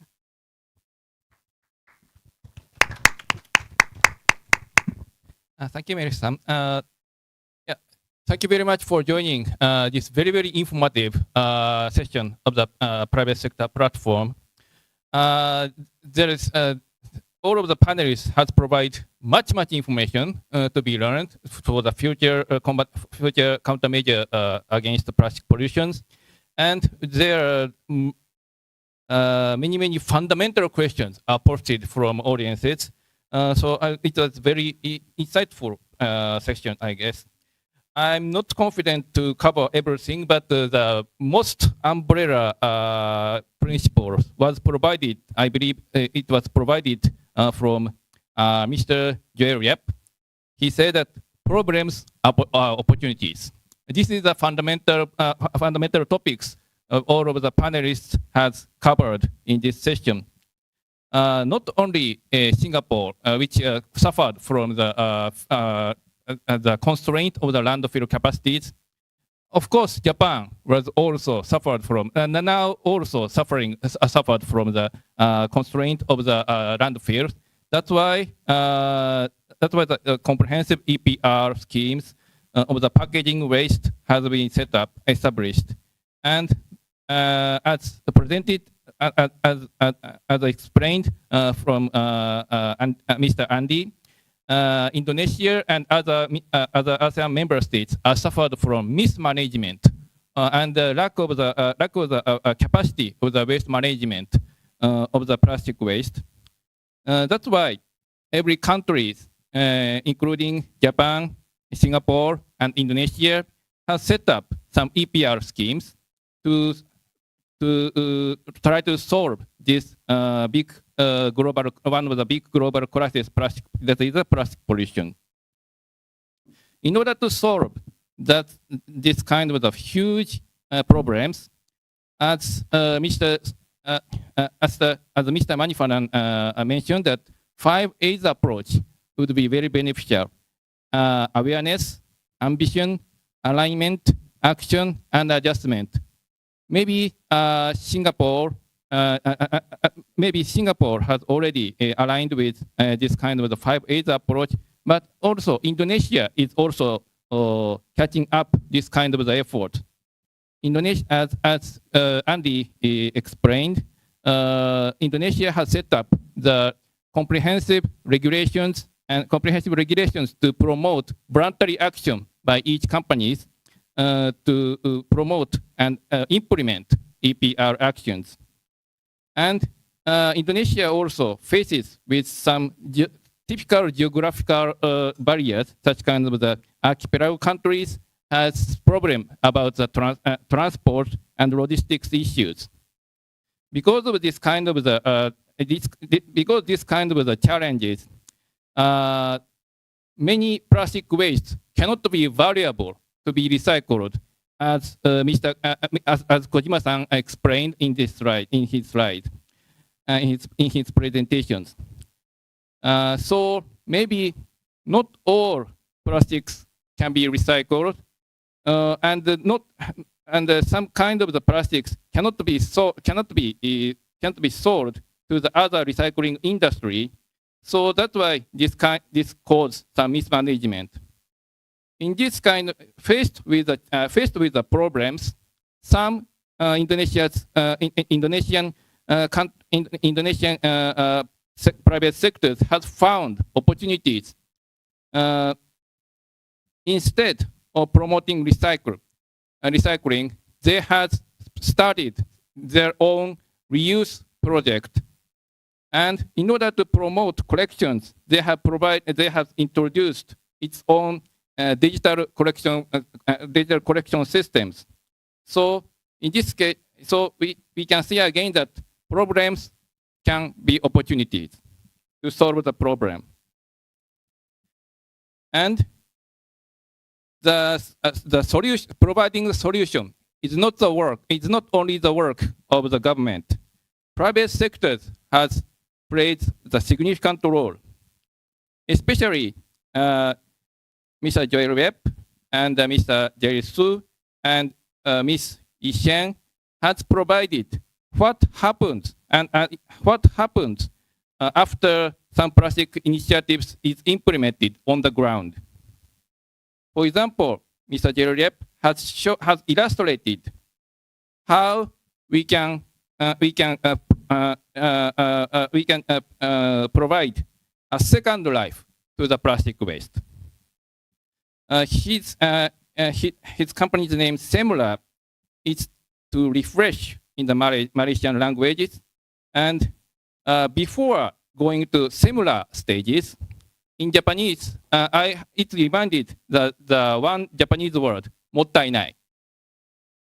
Mottainai is meaning that mottainai is the status that the people, a person, or substances has some purposes to work. However, some purpose cannot be achieved because of some reasons. For example, the waste or discarded materials, people doesn't know how to utilize again. In this case, Mr. Joyce Webb's similar initiatives, it's very insightful that every plastics can find second life, can be can be beautiful trophies, can be beautiful stores, and some decorations of the walls. And for the consumers, maybe consumers always struggling to adjust to the new initiatives against how to reduce the plastic waste. In this case, the Zero Waste Singapore has provided the good answer to people. They throughout their campaigns and workshops, they provide educate what is alternative options to the single-use plastics or plastic bags, and then because of the campaigns and educational campaigns, people can find how to adjust to the new regulations or new initiatives, and then they succeeded in reducing use of the single-use plastics or plastic bags. So, in order to solve the problems, in order to transform the plastic problems of plastic pollution into the opportunities to the innovative world, the partnerships and the collaborative works of the public sectors and the private sectors are indispensable. So, in order to support such kind of the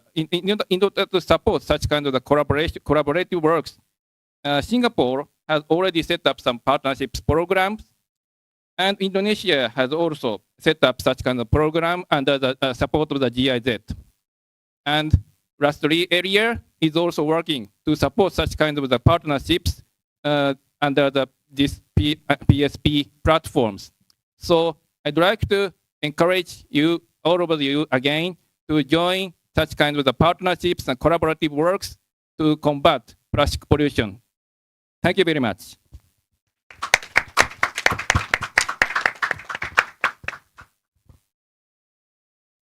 Thank you very much, Kawamura-san. And with that, we end our 8th seminar on the private sector initiative to reduce marine plastics. We know that there have been a lot more questions that you sent, so we will try to forward these to our speakers and panelists, and we'll see if we could also email it to those who asked these questions. And the recording of this will also be available eventually online, so please watch the RKC MPD space and the AREA space. So, in behalf of AREA, RKC MPD, the GIZ's 3R Promar, and the Singapore Environment Council, this is Melissa Cardenas saying terima kasih and see you on the 9th one. Bye.